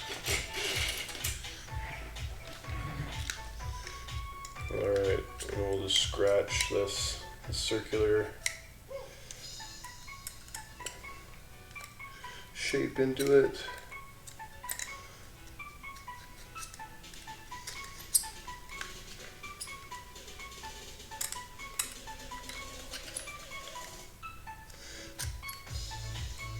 And I think our biggest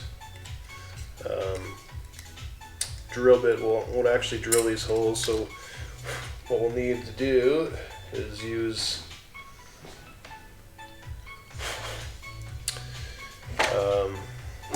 a smaller drill bit, drill the holes, and then we'll use the Dremel to remount the holes. We can also use the drill as well, I guess. There we go, we got our scratched circles in there. We just have to find the centers of those, and then we can start drilling. Drilling like a villain.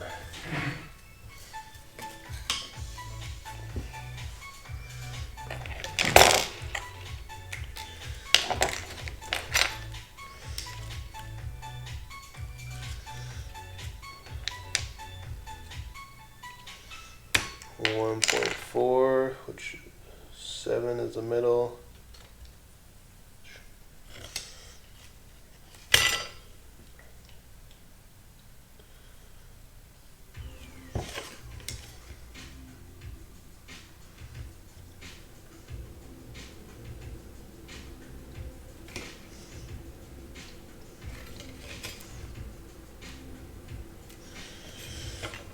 Okay, so we'll drill those holes and then start reaming them out.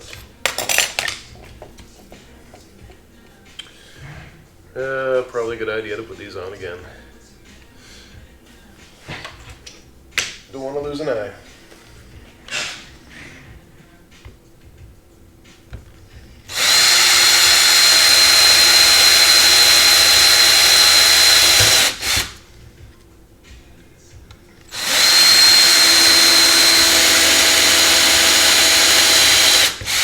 Sorry about the drill noise. I know that it's kind of close to the microphone.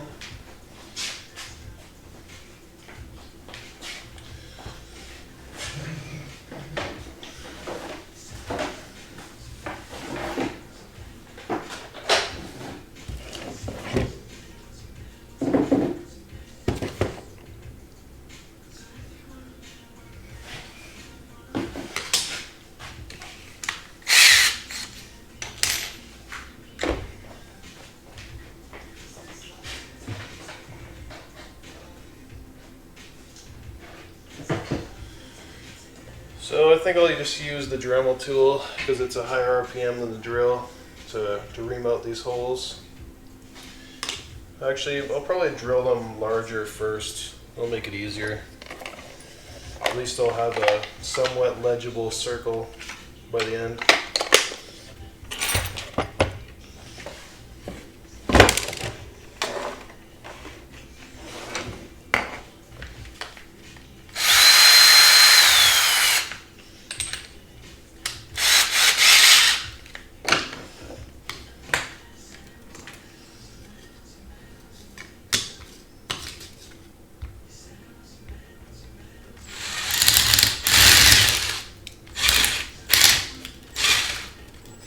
Well,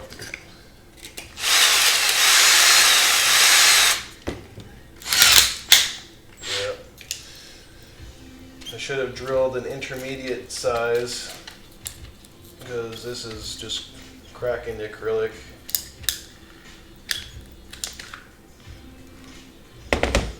Well, yeah, that's fine, I guess.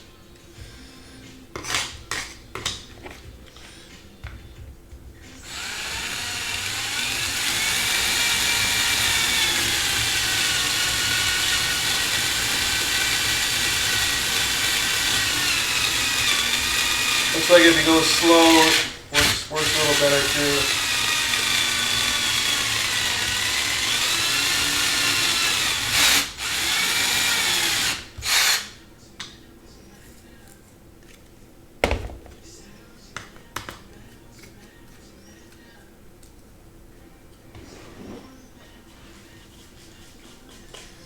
Okay, so we'll use Dremel tool to do the rest. I'll probably put some gloves on as well.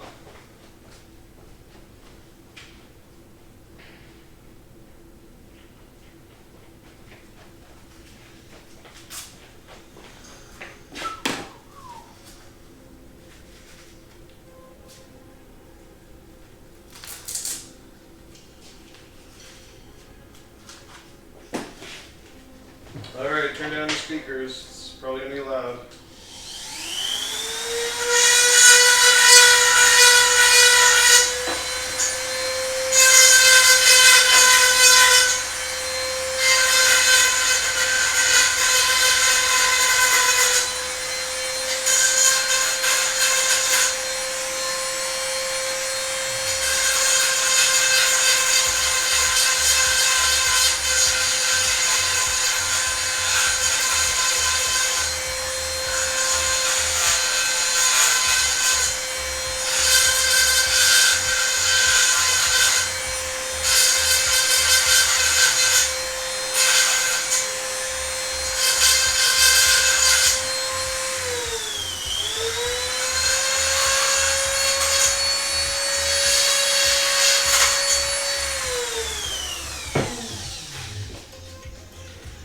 Let's test fit this bad boy.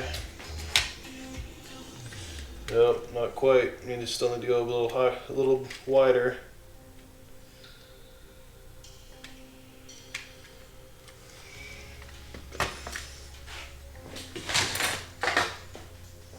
All right, going at it again.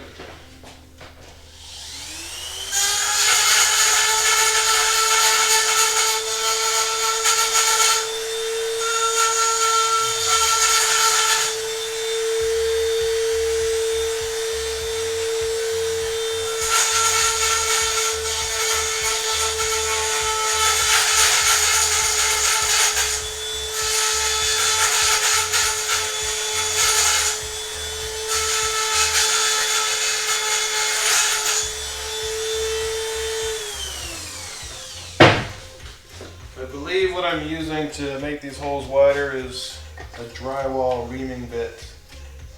Oh yeah, that's beauty. There we go.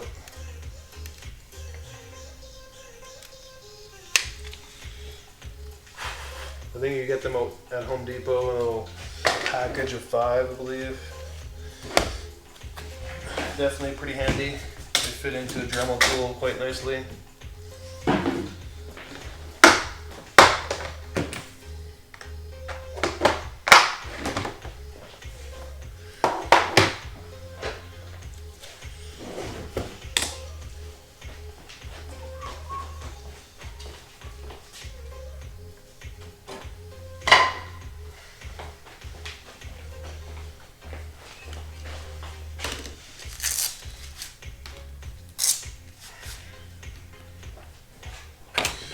I think it's time I clean up some of this stuff.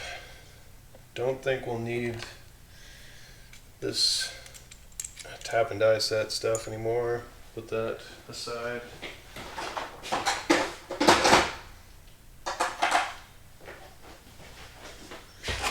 Calipers probably won't need.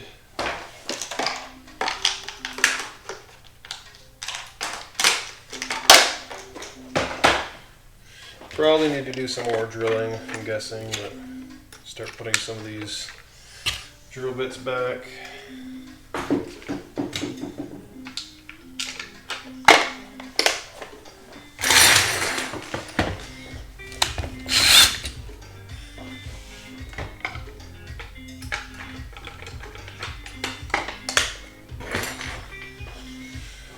Okay, we'll need some of this hardware.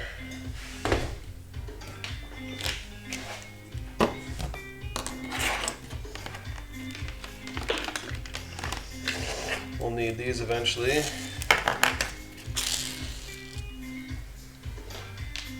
Looks like we used the majority of our spacers that we printed, so it was good we printed 8. Now I think we only have 2 left.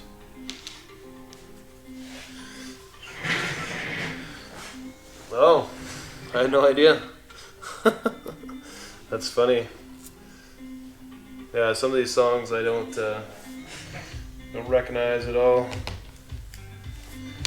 but some of them are a little familiar.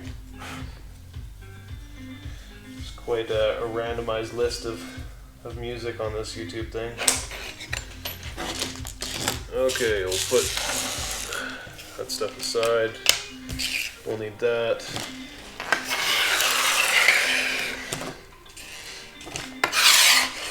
Clean off all this junk here. You know, sometimes you're at a point in a project where you're like, you know what, it's time to clean up all this junk here so it can feel a little bit, at least a little bit organized.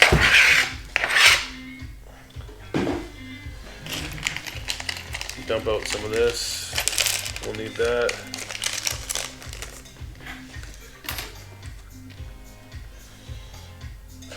I don't know, maybe it's just me, but I feel like when you're like in the middle of, like I said, the midpoint of a project, it's nice to kind of clean up, get everything organized, and start again, sort of thing. So I know a lot of people probably just wait till the end of the project to do that, but sometimes I like to kind of do a little simple clean. Kind of gets your head a little bit clearer, more simplified. Okay, so what we need to do as well is find a nut for this screw here, because that's going to go into here and it's going to lock onto that part. We also need to drill some holes in these guys. This one I'm a little scared of because I shaved it down quite a bit, so I don't know if this screw is going to fit in there anymore. We'll see. But I think we'll have to take them off the platform to make it happen.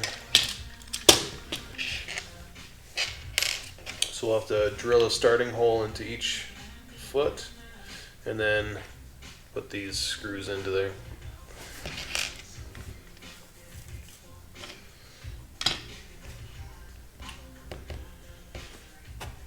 Okay. Let's see, do I have one of those nuts for this guy? I think I have some in the junk drawer.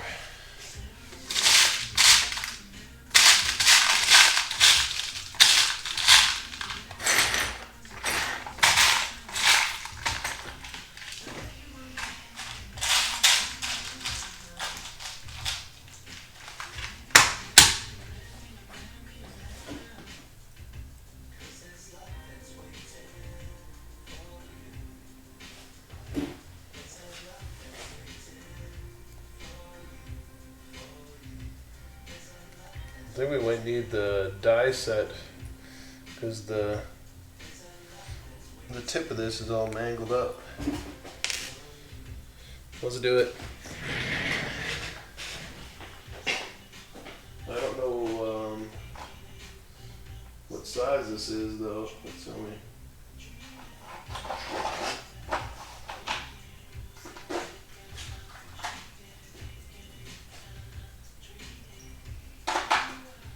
Maybe 832.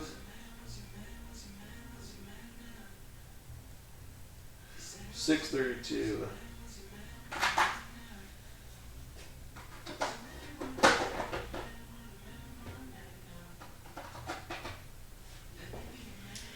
Okay.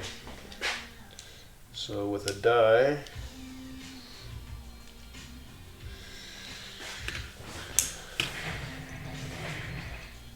you want the wider side of the die to be facing outward, so that it's a little easier for your screw to go into there.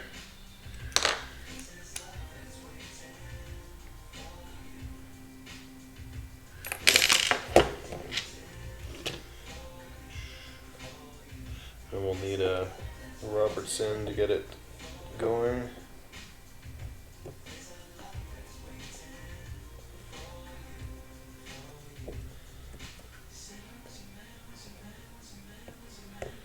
Oh yeah, this one's stubborn.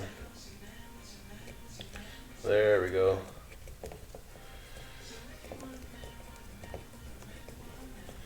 So usually when you're cutting threads, I like to go like a few turns and then a quarter turn back, and I'll cut the metal off, and then just keep on going. Couple turns, quarter turn back, couple turns, quarter turn back. That should take off all the metal shavings. Okay, that should be good. Let's see if it fits in that nut that we found.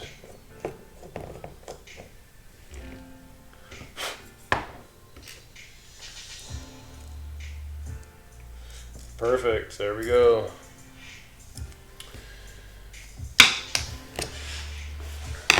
Put this back.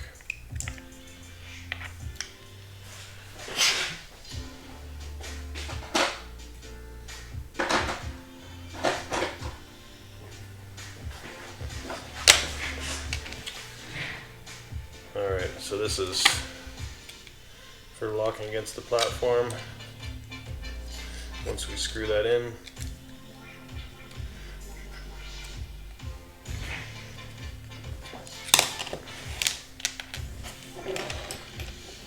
okay, now let's do the tricky part.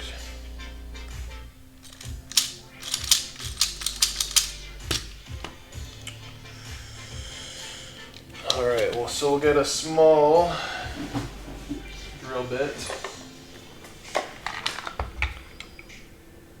One of the smaller ones. Get a hole started, hopefully directly in the middle.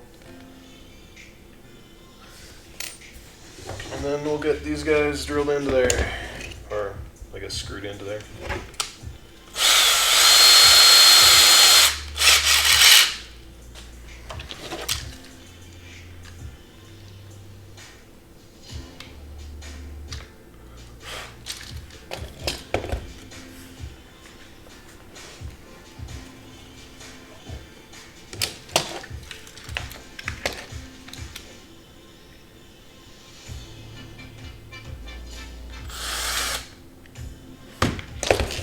Well, I think I'll put a divot in here to get the drill bit started.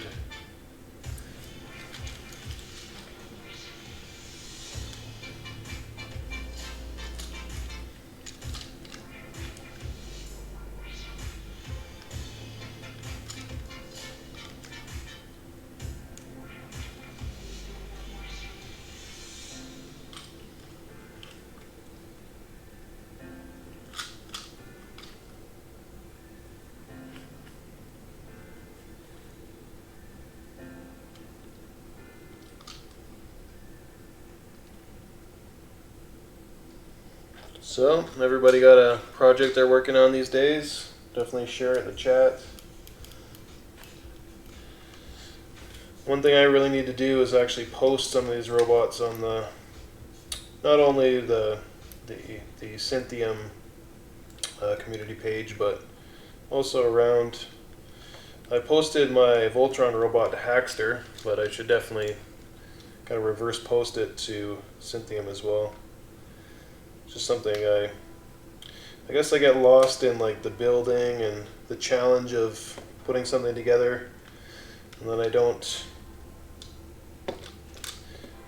actually get time to actually posting it and like kind of put the finishing touches on the robot, make a little video. That's what I'm kind of missing. I really need to work on that.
remember how deep I went with these, but probably a little deeper is probably fine.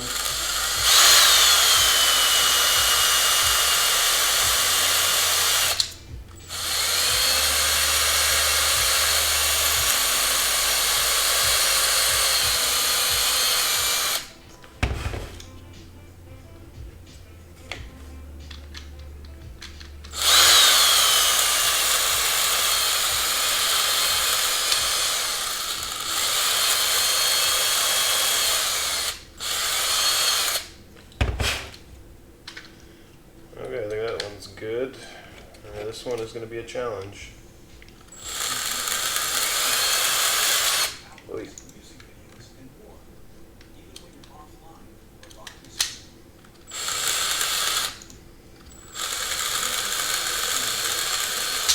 Wait. Yipes!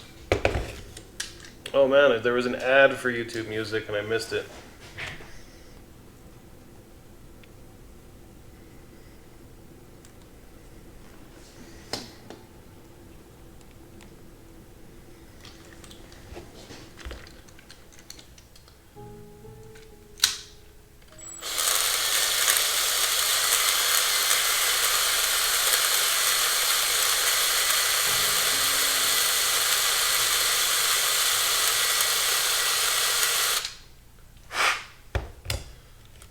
Okay, I think I got the middle now.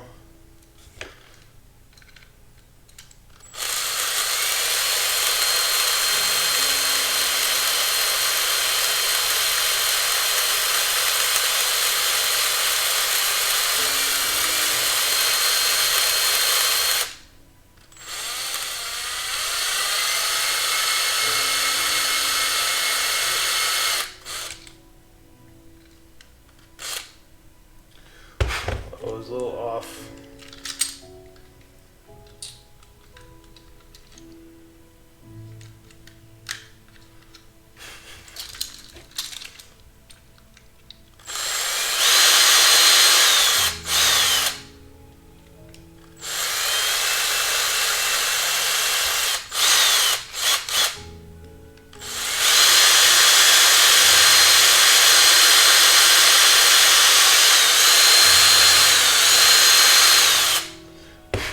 Oh yeah, some news that I heard just recently.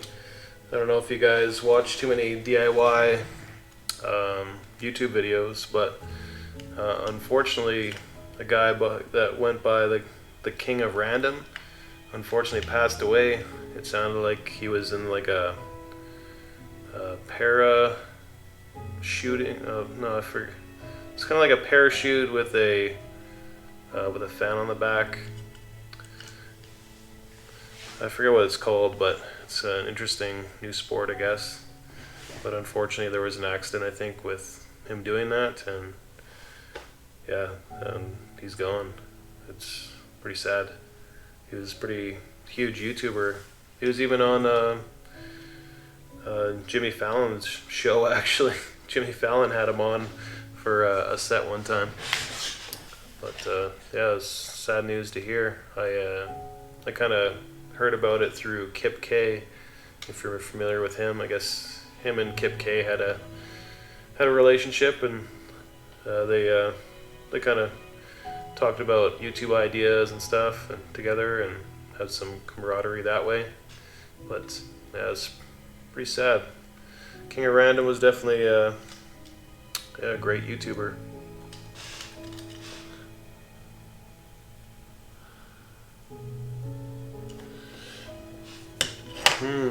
Interesting question. Yeah, definitely sad news. Well, Will had a question about what you suggest to put in a robot's hand to sense when it's touching something, like a cup, I guess, when it has gripped something. I guess there's a few different things that I've seen been used in the past, like Pololu had this little infrared sensor that sensed when you had something right in the, I guess, right in the palm. As if it was like an infrared sensor that detected really close distances. Yeah, you could do ultrasonic, but ultrasonic probably not a great idea because it doesn't detect in close distance. So yeah, infrared distance sensors would probably be an alright idea. You could also do touch, I guess, like a bump sensor. You could do pressure as well.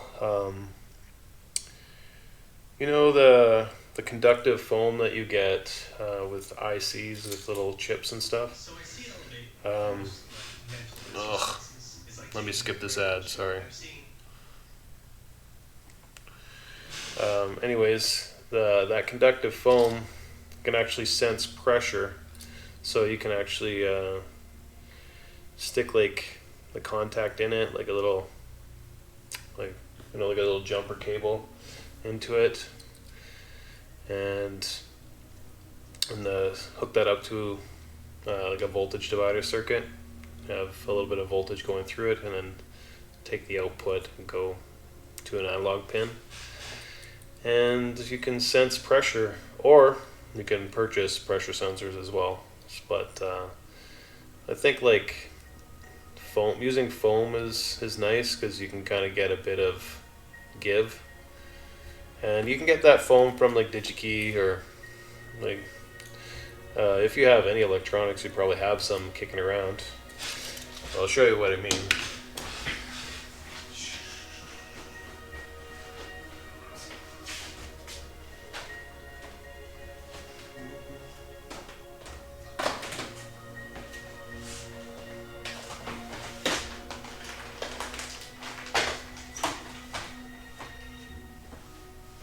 Well, looks like I don't have as much of it as I thought I did have.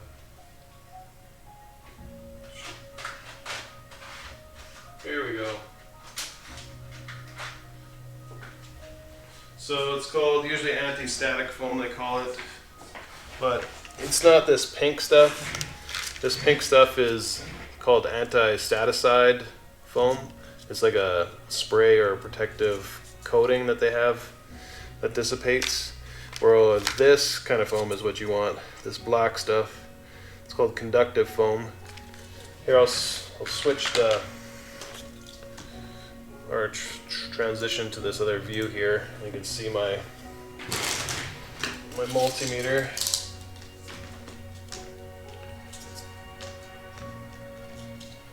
So if you put either side of the probe on the foam, you can see that I'm getting like 16, 18 kiloohms, but then if I apply some pressure, you can see it drops to 6 kiloohms. And if I put even more pressure on, it goes down to 3 kiloohms. So if you have that hooked up to a voltage divider via like, here I'll show, grab, like, you have some jumper pins such as these. You can kind of like stick it into the foam there. Maybe another one on the other side.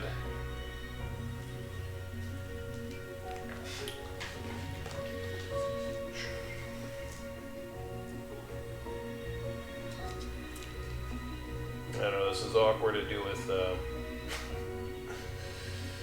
but you get the picture. As I flex the foam, you can see it drop in resistance.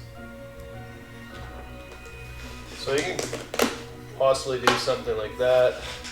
It's a cheap solution for a pressure sensor.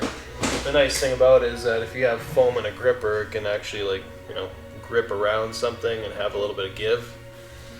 So yeah, it's super cheap stuff. Like most people who buy electronics will have, you know, this stuff kicking around because it comes with lots of new electronics. But you can buy it in like large sheets for a fairly decent price. I think DigiKey, maybe even Amazon would have some, but definitely a little hack, I guess. So yeah, you could try that. But obviously there are like dedicated sensors for that kind of thing, but that's just one idea I had. I think it'd be kind of cool to actually do that. I never thought of doing that on JD instead of, you know, his regular foam. Just try some of that but conductive foam, and you could actually kind of sense how much he's closing in on something. So yeah, it should be called conductive foam, Will. Yeah.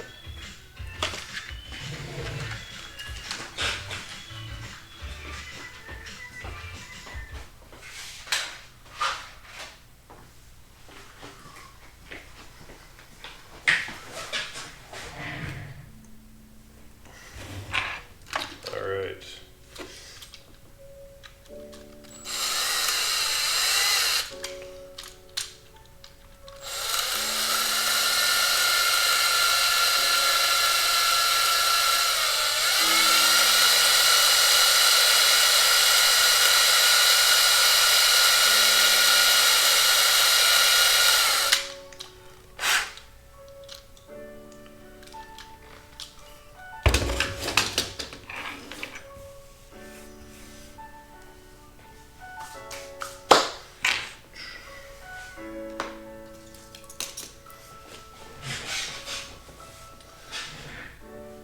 I guess the most rugged way I could think of is just one of these limit switches. If something touches it, boom. That's the most simplistic way, but yeah, I also like the conductive foam idea. I'd love to see somebody do it. I haven't really seen that before.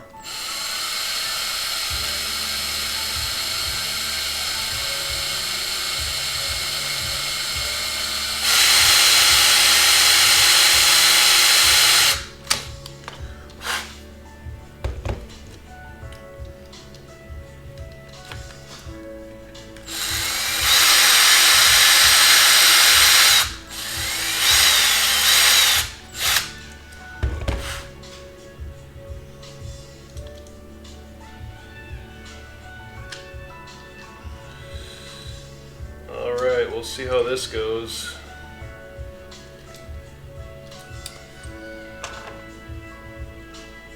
Hopefully that'll stay in place.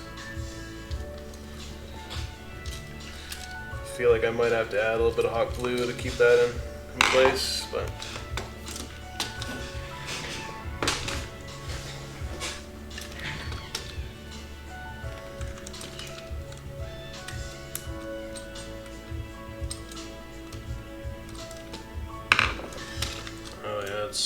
broken that already. I'll probably have to make a larger hole on this one.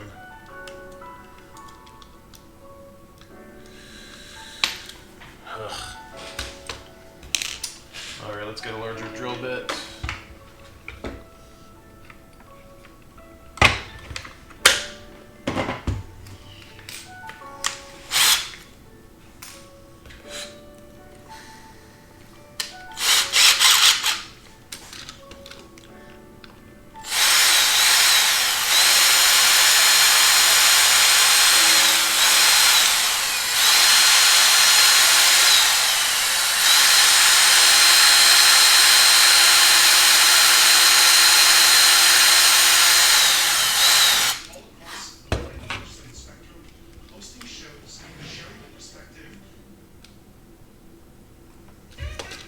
I think somehow I got off the playlist, so we're gonna go back.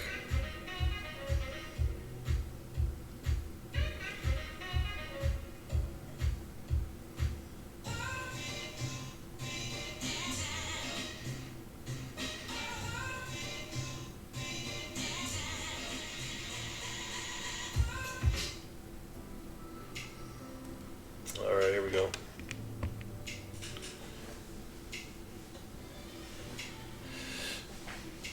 Yeah, for sure. It's nice to have I guess an analog value for how much a robot is gripping. It's nice instead of having just an on and off. So yeah, definitely conductive foam or like an infrared sensor, distance sensor, like one of those ones that can actually do a very close proximity. That's what I think some people used. Yeah, like I said, that Pololu sensor. Oh, here, I'll have a quick look.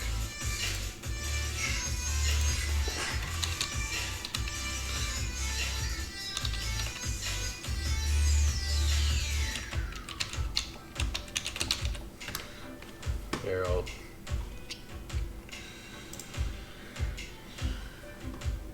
yeah, I think this is the one. I'll put it on the screen for a second here. This is the guy here. I'm pretty sure it's the one with the detection range that has the smallest. Yeah, I think this one is not the one. There's one smaller than that.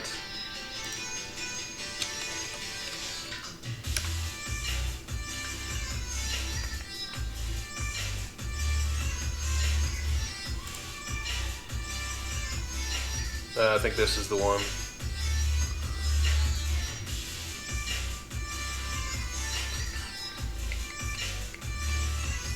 5 centimeter, yeah. So it can detect a really close proximity.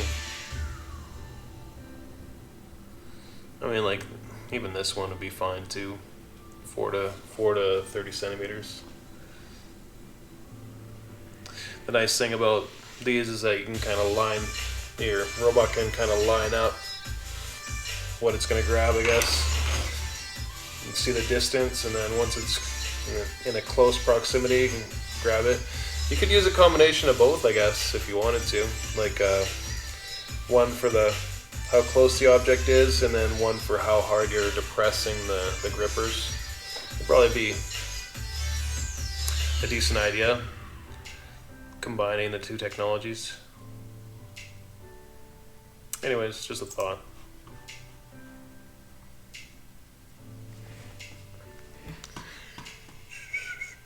Alright, well, let's transition back to the screen. Alright, we're continuing to work on the red rocker. I just need to widen some of these holes in the foot posts and then mount our screws in there. And we should be able to move on to the next step.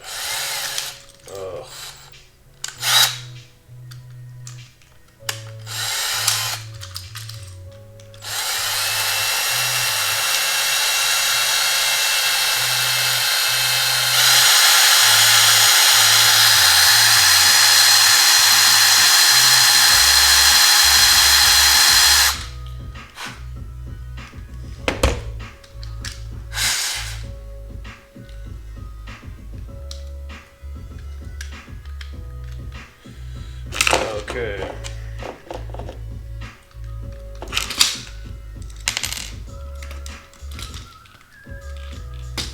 Well, last time I think I held these in place with the wire strippers, so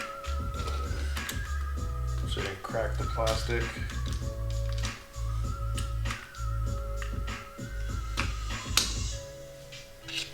This one's a little trickier. Plastic is so thin because I was doing a test and I shaved down the plastic quite a bit.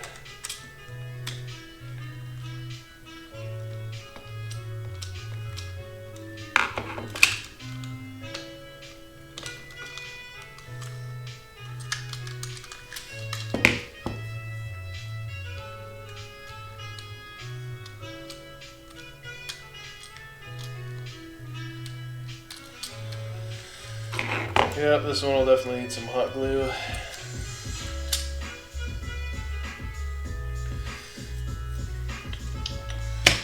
Also want to see how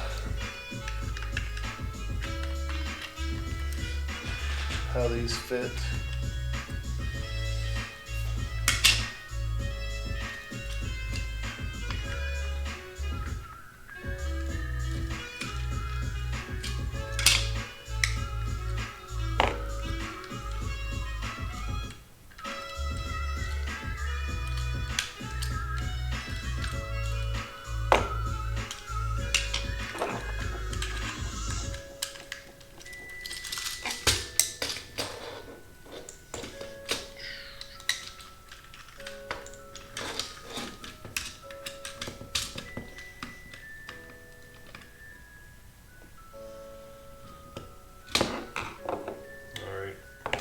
That's going to be good.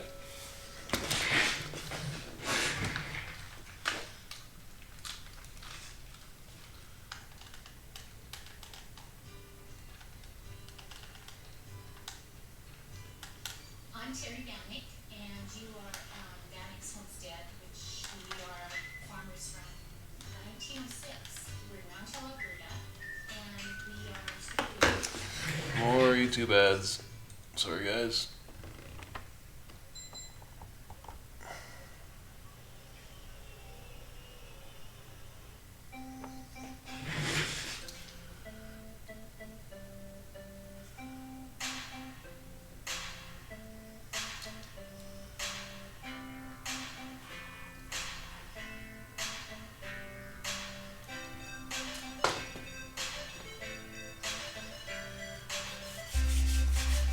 Okay, let's let that cool down.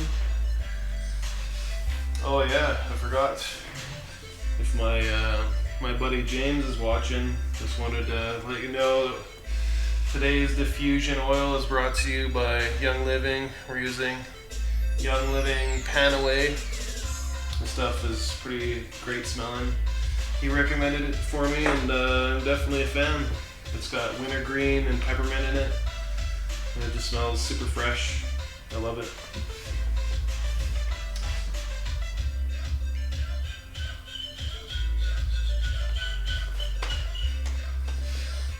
Yeah, welcome to anybody joining in just recently. Definitely jump in the chat if you want to interact with me. Let me know what ideas you got, or if you got any questions. Alright, so there's a little bit too much hot glue on there, so we're going to trim that a little bit.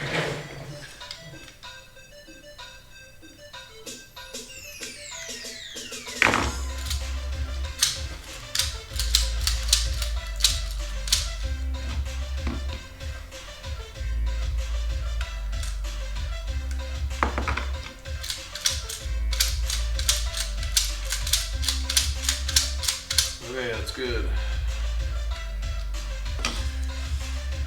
So hopefully we can fit in this guy with these depressed.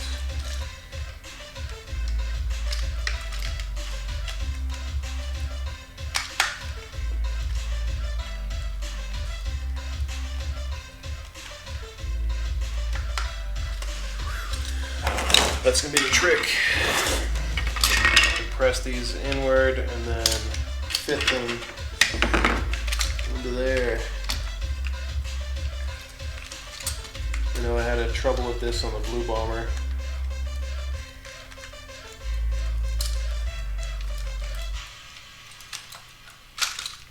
Okay.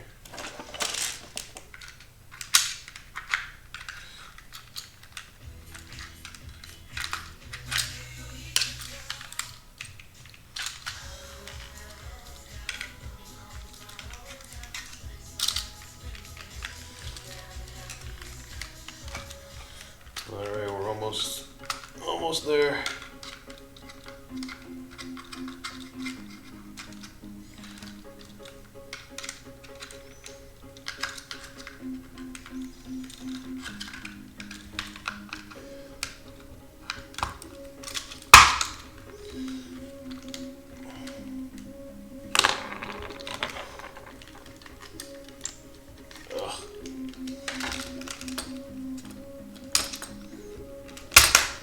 There we go.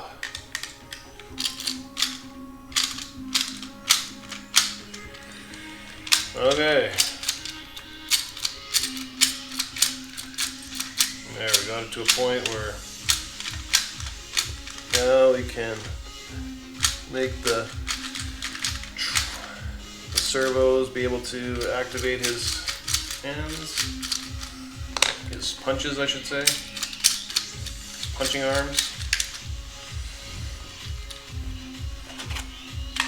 So this goes on like that, and we screw it on to here.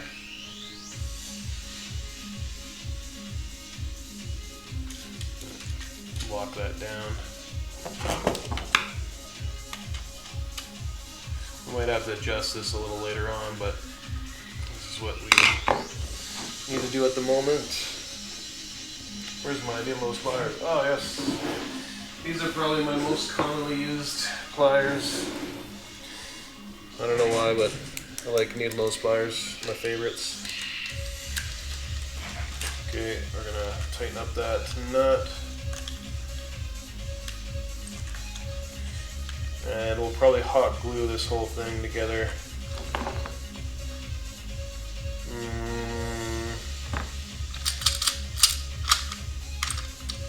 Maybe. I think I need to test fit it. Oh, I forgot. This actually needs to be mounted before I do any of this. Because I'm not going to be able to fit this plate through that hole. Should have thought of that earlier. So I'll have to remove that gantry system, put this together, put the gantry system back on to see where it fits around here, see if we got the right height on this. And then we need to get the servos mounted so they can activate the punches. And so what I had to do last time is rough up both the servo itself and the acrylic so that the hot glue could stick on there really well. And also had to mount some of these guys directly on the servos. So we'll mount it where 90 degrees is kind of like that. And chop half of it off. So this will turn and activate the arms.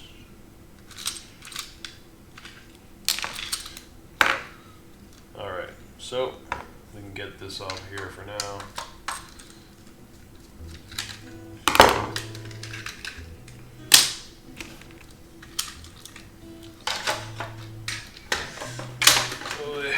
I think it might be time to get the boxes back out. So we can do some mods with it being much easier to work around. There we go.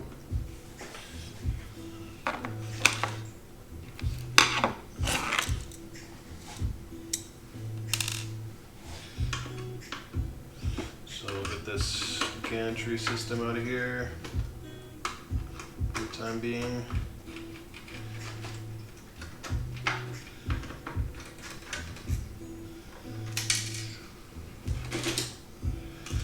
Don't want to lose our washers. I'll just keep it over here for now.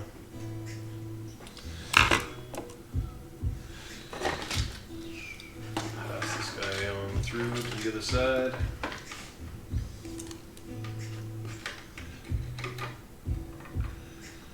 And then we can mess around with this.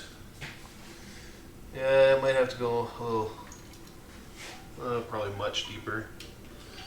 And we're going to fit that screw head through this area right here.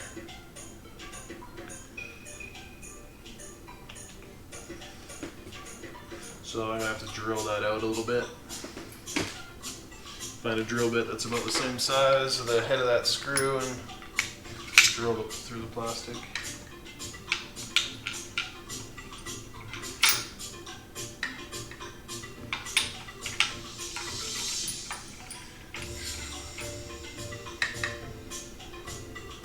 Yeah, a little bigger.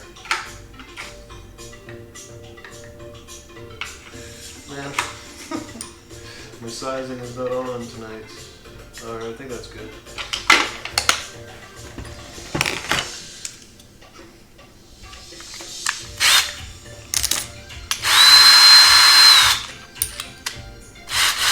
Sorry about the noise. Okay, let's just have to hold that plastic so it doesn't move. Well, that bit just wrecked that plastic. But let's see if that fits through. Yes, it does. Perfect.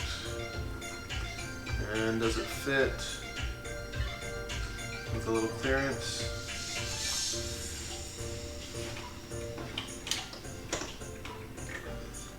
So So this is going to be like there.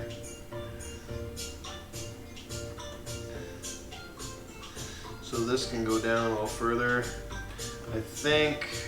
I'm pretty sure I'm going to have to fix this now. This, remember when I talked about the clearance here? I think that this has to be dropped down some. It's just too high. I'm gonna have to cut that washer down, and also change where these wires are coming out. They're kind of affecting the connection here, affecting the clearance, I should say. So I'm gonna take this off, adjust those wires, cut that washer down, and put this back together. I had figured it'd come to this, so let's transition our view here. There we go.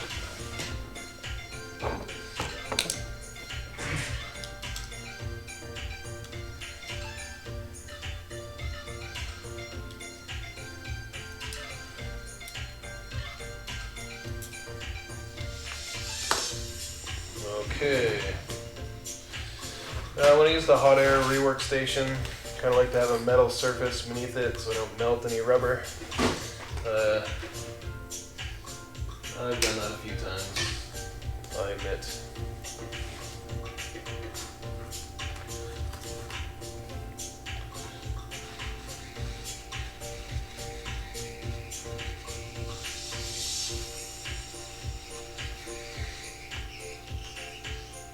Whew, that's hot. Try not to get your fingers near that hot air.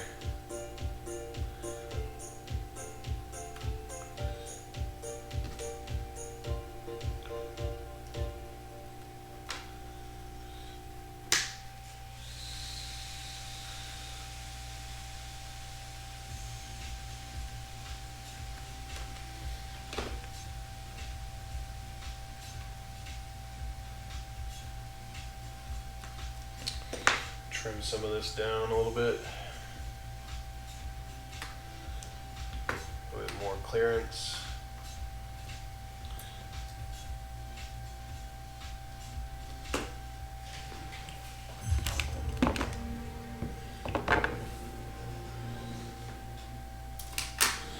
Actually, I think I'll melt it a little bit more.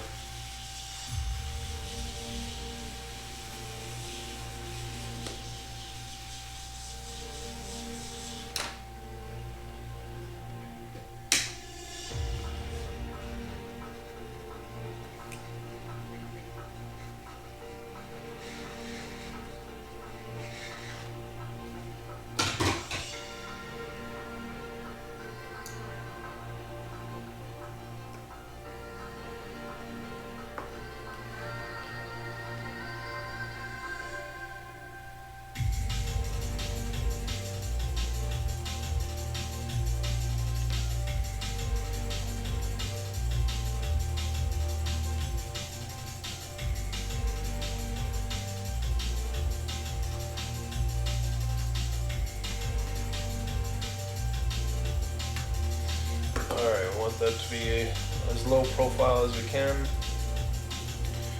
And let's cut down this washer by a couple of millimeters.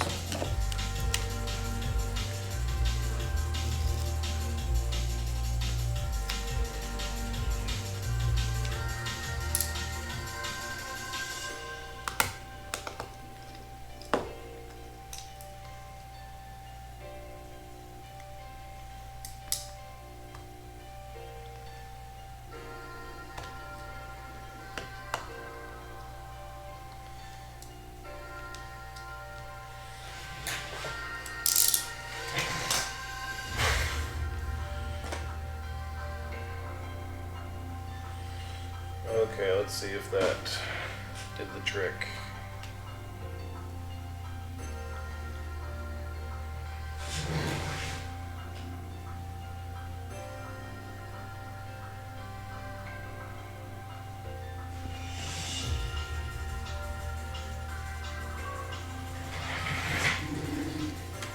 I think we can go a little lower. possibly. No, I think that's about it.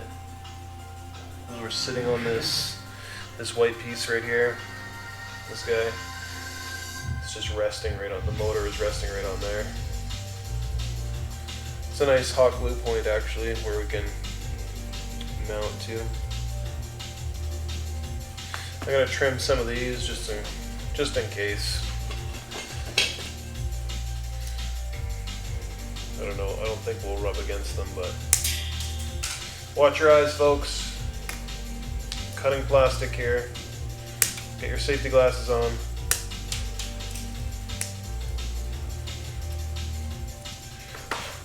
All right.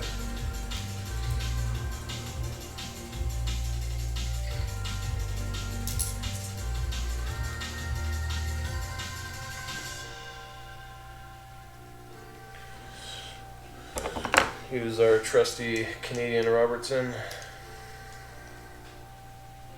I don't know why Robertson is Canadian standard. I don't know the history. I just think it's kind of funny.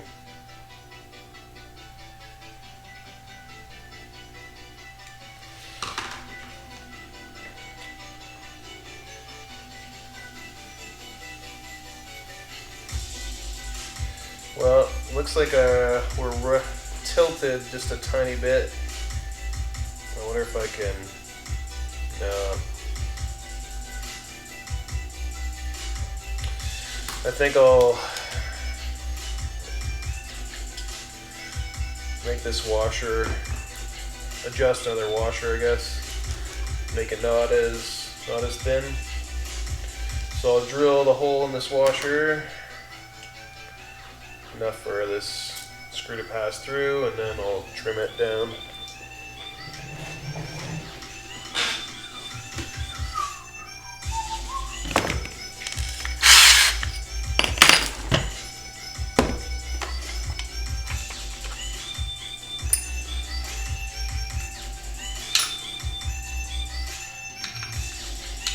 Looks like it's 11/64.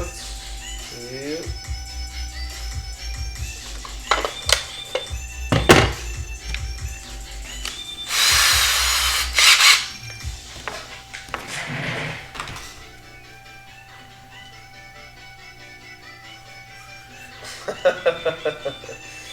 You must have lost both eyes by now, well, with me shooting that plastic everywhere.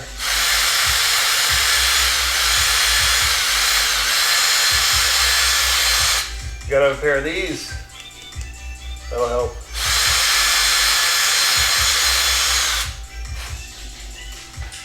Yeah, I got used to wearing safety glasses from my time working at a plywood mill. Tons of debris everywhere, all the time. So definitely wanted to keep your eyes safe. We're gonna drill that out a little bit more.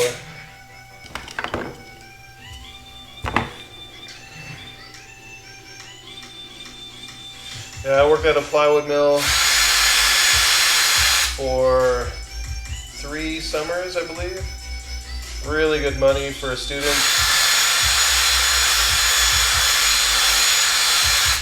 I was able to pay my way through tech school because of that, so that was pretty handy.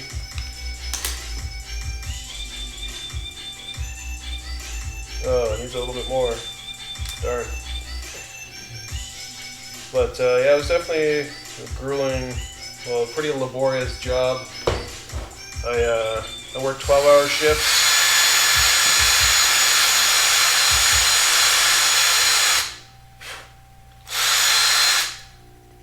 It was interesting. It was kind of like a 2 on, 3 off. Oh wait, no, 3 on, 2 off kind of schedule.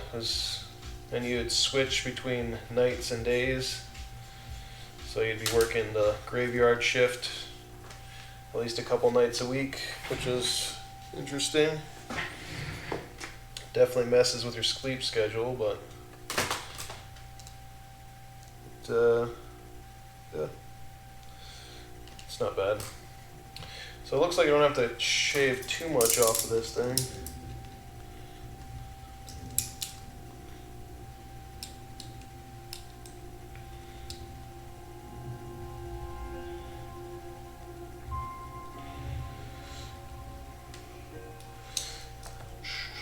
I'm guessing all you guys have probably paid your dues with shift work at one point in your life or another.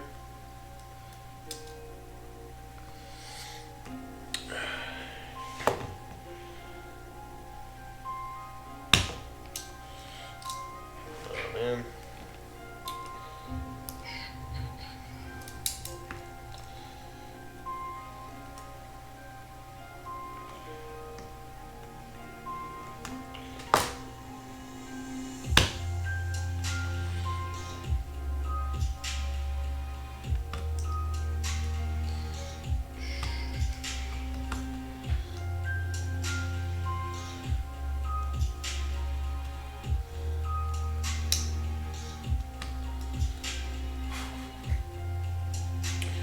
Yeah, it's interesting when working at a plywood mill and doing that kind of labor. You're there for a time, and you know that you have I guess an out because you're going back to school. You're only working there for a few months, so you have kind of something to look forward to, and you know that you're not going to be there forever. But yeah, the people that are there, like, man, I don't know how they did it for so many years, doing that such laborious work day in, day out. Some of the people I worked with had been at the plywood mill for over 30 years. Some of them have stayed in the same position for quite a long time. Some moved up in the company. It was purchased, I think, 3 or 4 times, so there's different management companies. But the last company that I was working for that purchased that mill was called Weyerhaeuser. Weyerhaeuser is a popular American company, but they came up to Canada for some of our softwood lumber.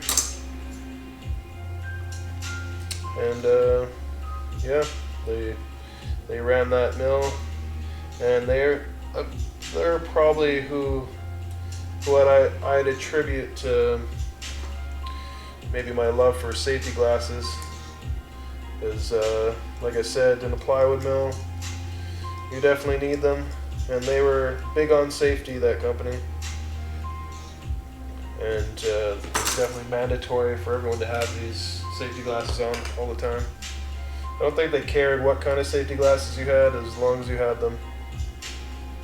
So some people had like blue tinted ones or like orange tinted ones, clear, but yeah, everyone had all these weird safety glasses on. But I think there's even rose colored ones. But everyone stayed safe, and that was all they really cared about. I think that company is also the reason why a friend of mine went into safety.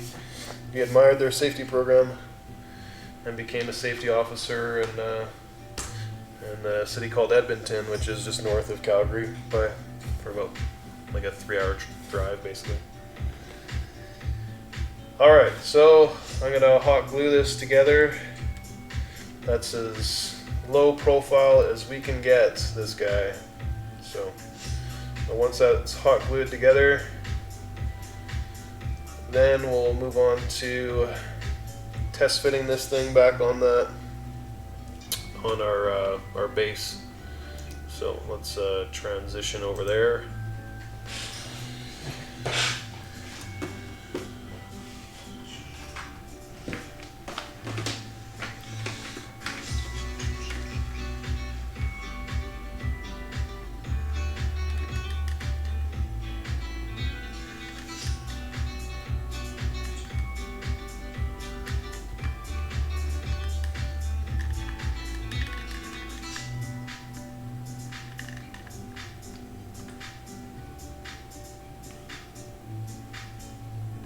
Gotta be careful I don't get any on the motor. Sorry, you probably can't see me hot gluing away, but that's what I'm doing here.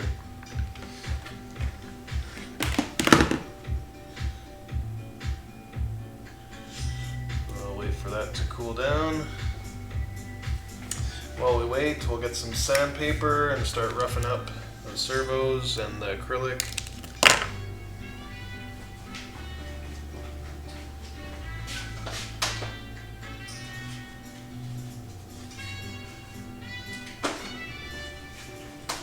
Doesn't really matter what kind of grit sandpaper you use. So I have like 220 here. Probably would be better if I had like a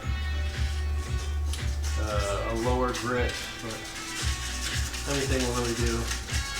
Just gotta rough that acrylic up, or that hot glue won't stick on there very well.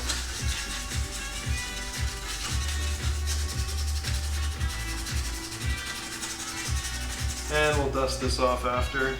So one of the servos will fit like this. The other servo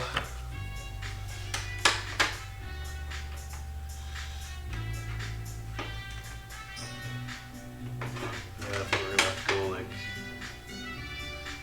that.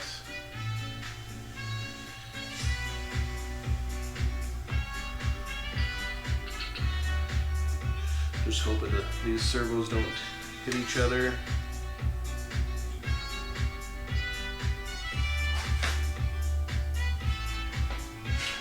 I don't think they will. I think we'll be alright. Okay, so rough off this side.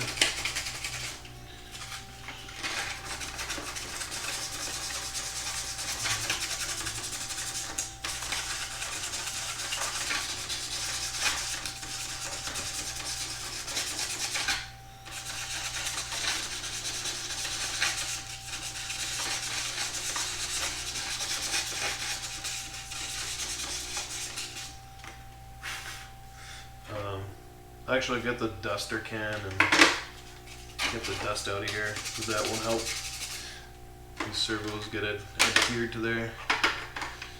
So we'll rough up the body of the servo too. Doesn't help if you throw it in the garbage can. Whoops, my bad. YouTube Music. Oh, it doesn't really say the price. Just says the features.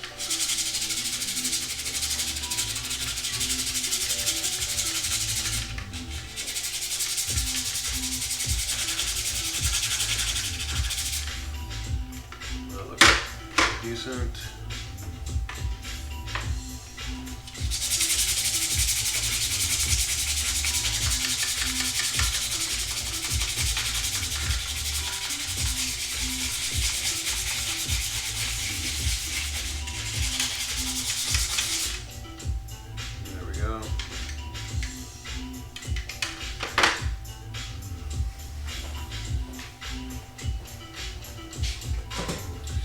Oh yeah, probably helps if I turn the hot air gun off.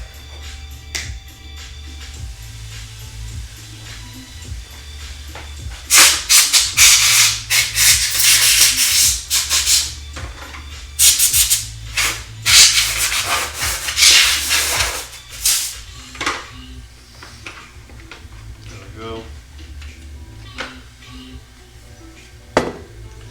So we'll need to get these servo horns mounted on these guys, and then we can hot glue them. A couple of screws here too.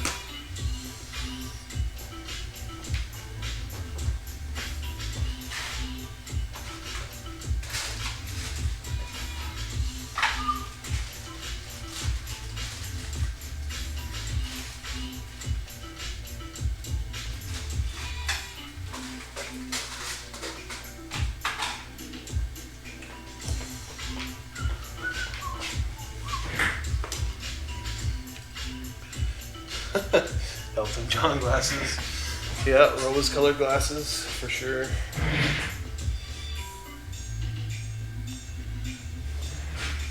Alright, make sure I have this right. That works. Yeah, watch your eyes again. Doing some plastic clipping. We don't want a man down situation.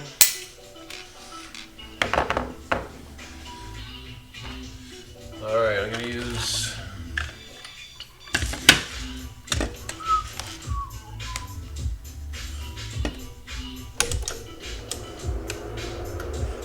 don't need that kind of voltage. I need like 6 volts. There we go. Plug that into our. This is the EZB servo and RGB eyes test jig. Test jig here. Have fun.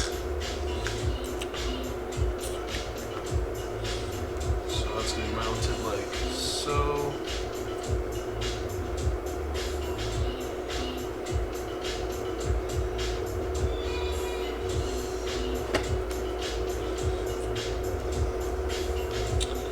Okay. Actually, I think I'll just press it on like that.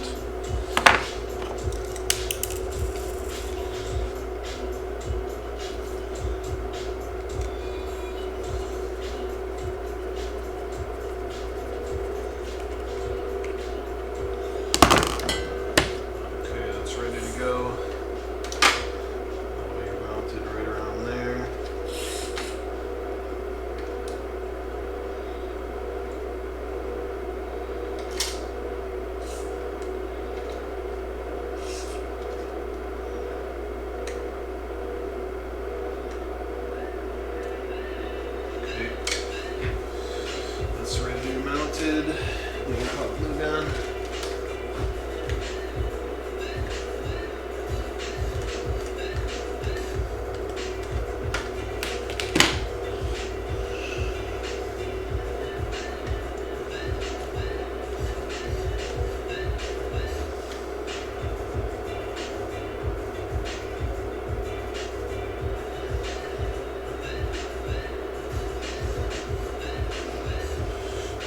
That on there for a little bit.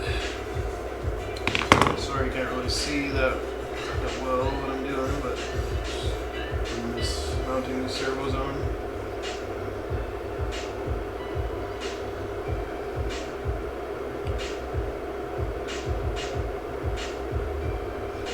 Just wait till that cools down.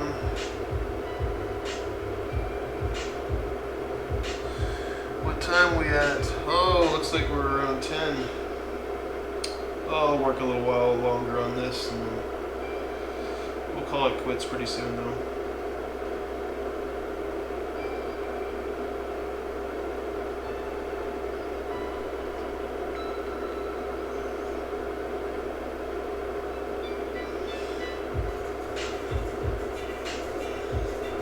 Alright, let's see if we adjust that.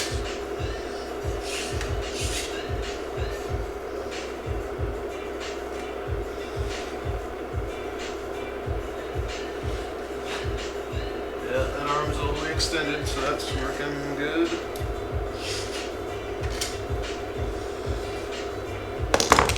Alright, let's do the next one here. Plug this into our calibration jig. Get the 90-degree position set up.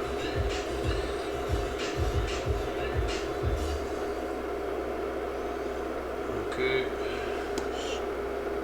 Push that down. Oh, ouch. Yeah, I ended up hyperextending my elbow skateboarding a couple weeks ago. And I'm gonna go see the doctor about it on Monday. We'll see what he has to say, but definitely can't fully extend my arm. So, not too sure what that's all about. We'll see what they have to say. I'm not too sure if you guys ever encountered an injury like that, but it's definitely not fun. I guess you could say that. So actually I'm going to choose to mount this one a little differently because of the cutouts right here. I kind of want this the servo horn lined up with a cutout so it can drop further down. So we'll mount this servo over yonder. So we'll have to rough up that area.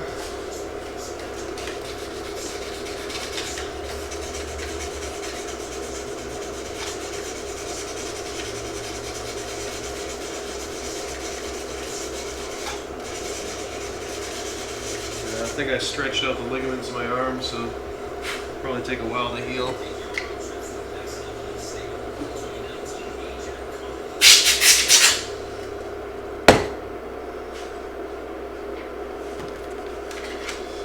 funny, for all the years I've skateboarded, which is like, I don't know, it's almost 20 years I think, I haven't really injured myself all that much. But in this past year, I've injured myself quite a bit. I guess the older you get, the more frail you get, I guess.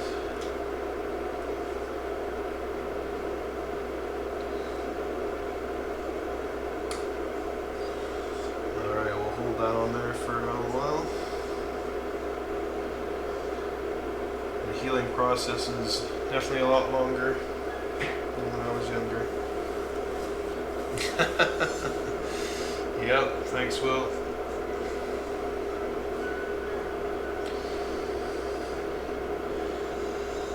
Yeah, it's nice. It's nice to have the wisdom when you're older, but you always long for the body you once had.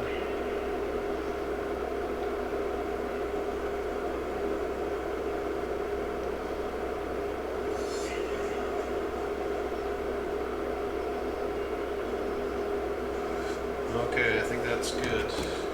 We'll test this out.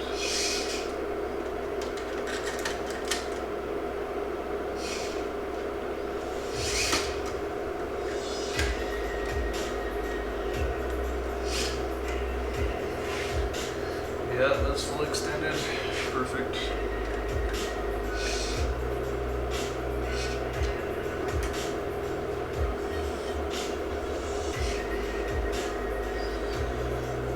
Okay. Now it's time to test fit the gantry.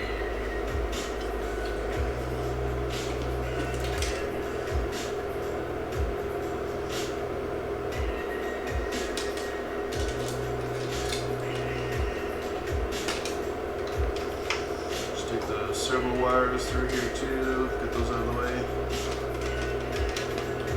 Turn this off because it makes a racket.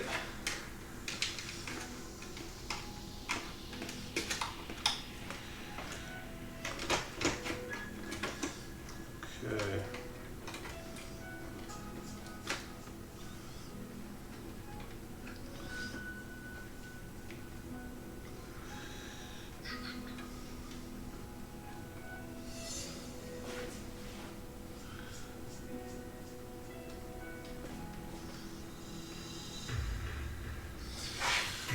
Alright, so looks like we don't have that much room.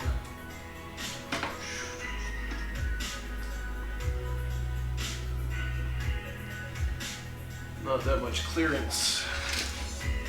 See if I can bend this down a little bit.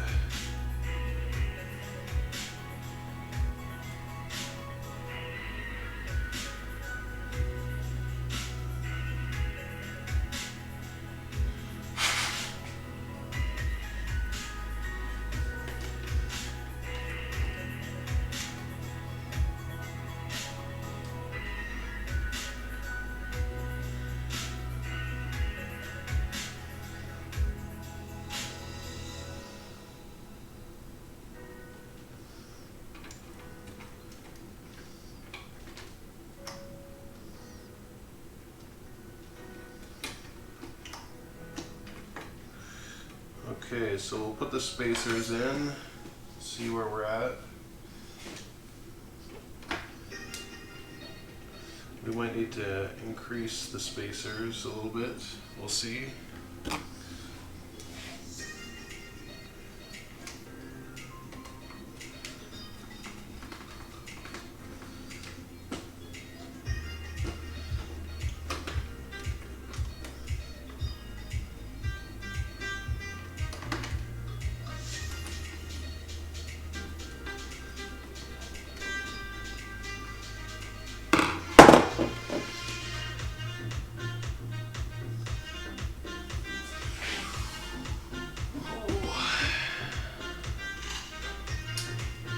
So the height on that pin is decent enough.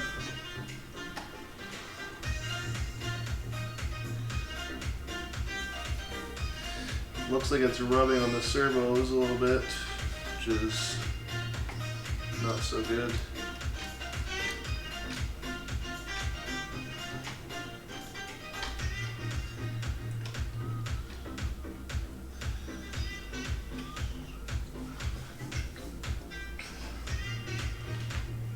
Okay, where did I put that screwdriver?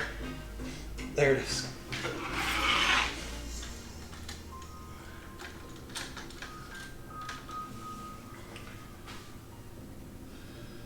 So adjust this a little bit.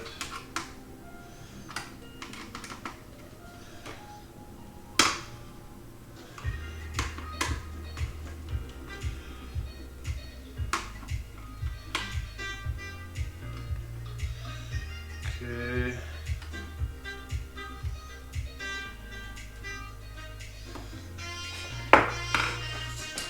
I should hot glue that stuff before I go ahead. Yeah, so we'll take those off, hot glue this screw to the plate. I think the height is perfect. Don't have to adjust that at all.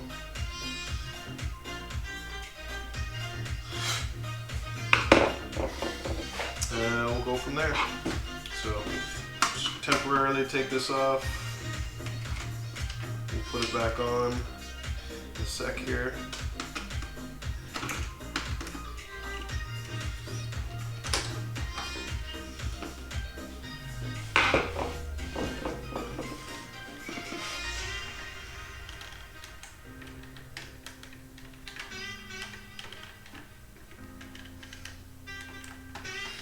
I probably should have tightened that before I hot glued it. I guess it's not too late.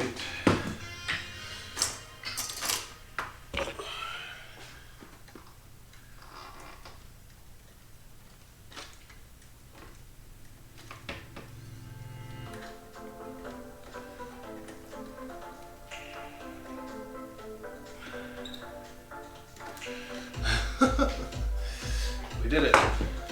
But it needs a little bit more hot glue.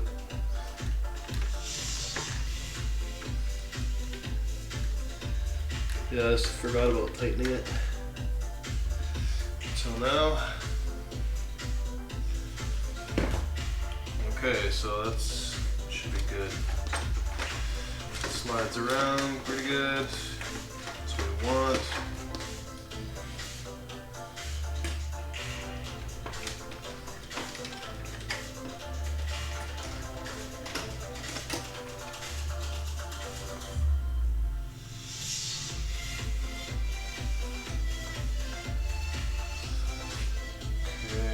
This back together.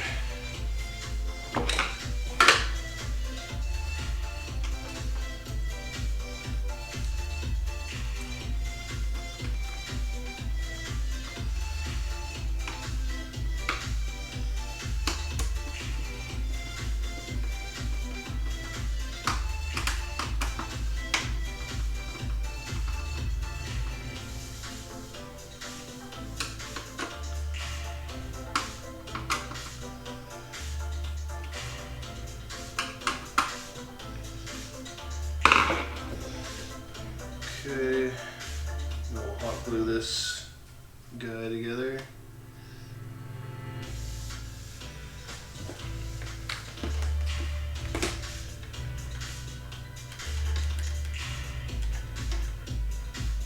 Oh no! Got some hot glue drippage. I think it'll be fine.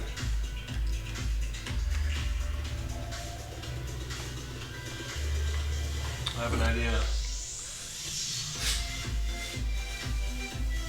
Cool down the top layer of that hot glue, and then just add a little more.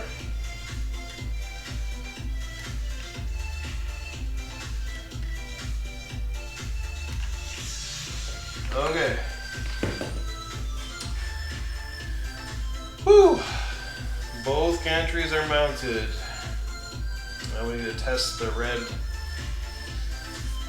rocker gantry, see what that is. Put these wires through.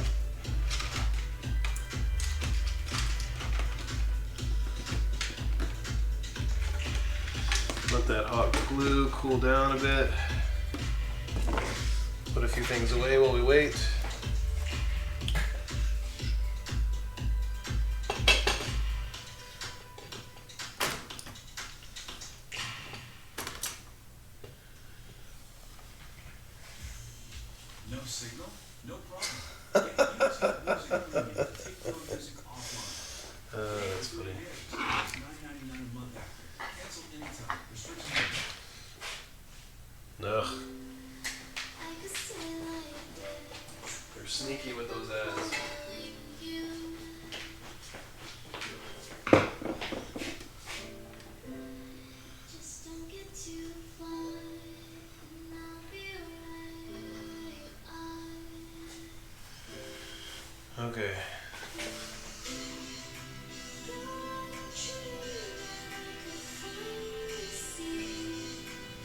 Yeah, we'll see how this goes. It looks like there's some rubbing happening.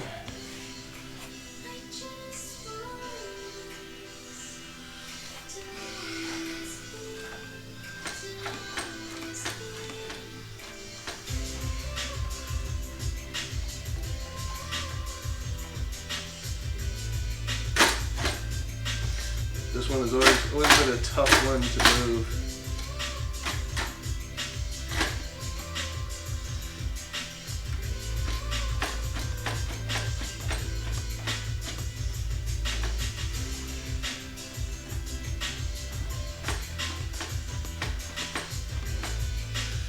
Okay, we're gonna have to move the blue bomber back a little bit. Okay, here we go. Let's do the test.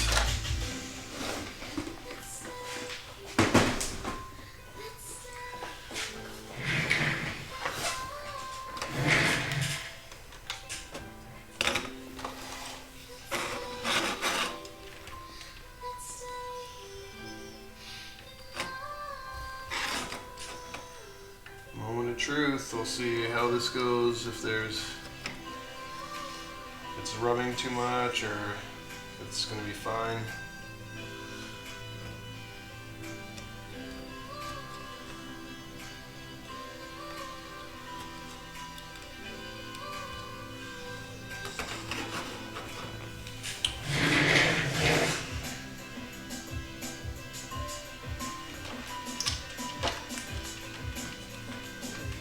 Everything's sitting pretty flat.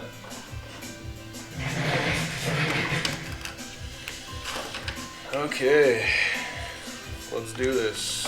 USB, power.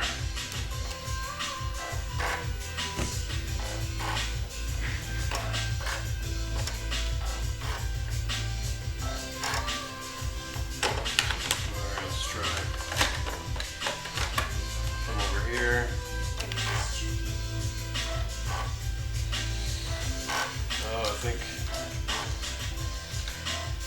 I think we have too much binding happening.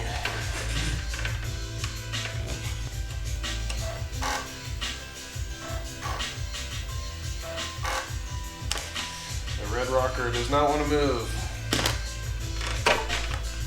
So we'll have to work on how that's mounted. I think I'll have to adjust some of the angles, see if we can get some more clearance happening.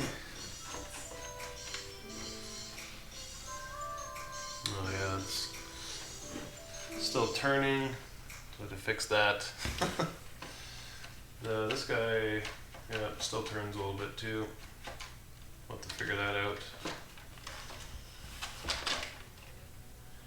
But we're almost there. We're almost done the mechanical portion. It is definitely a painful process doing this, especially with gantries that have to be lined up pretty nicely.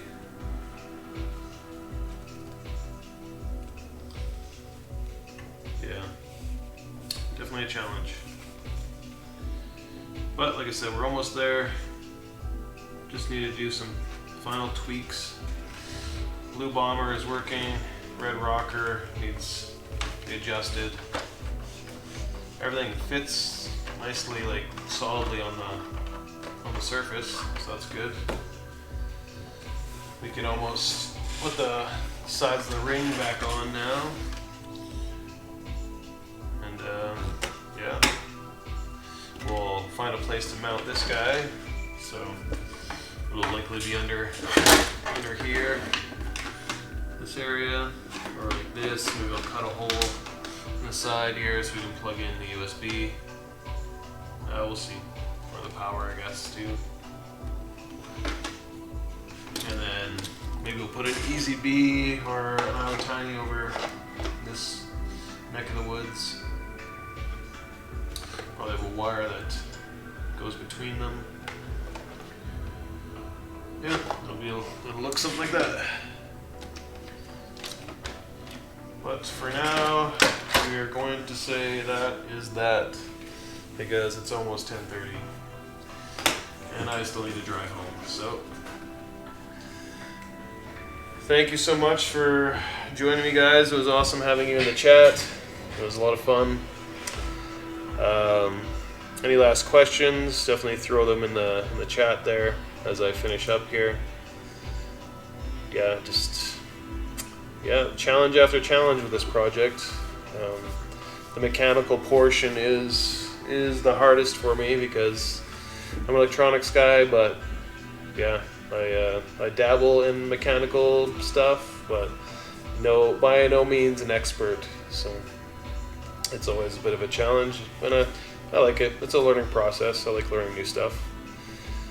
Yeah, thanks again, guys, for joining me, and yeah, hopefully we'll see you next week, and I'll probably put a bit of time into this system, and hopefully have it kind of semi working for you guys.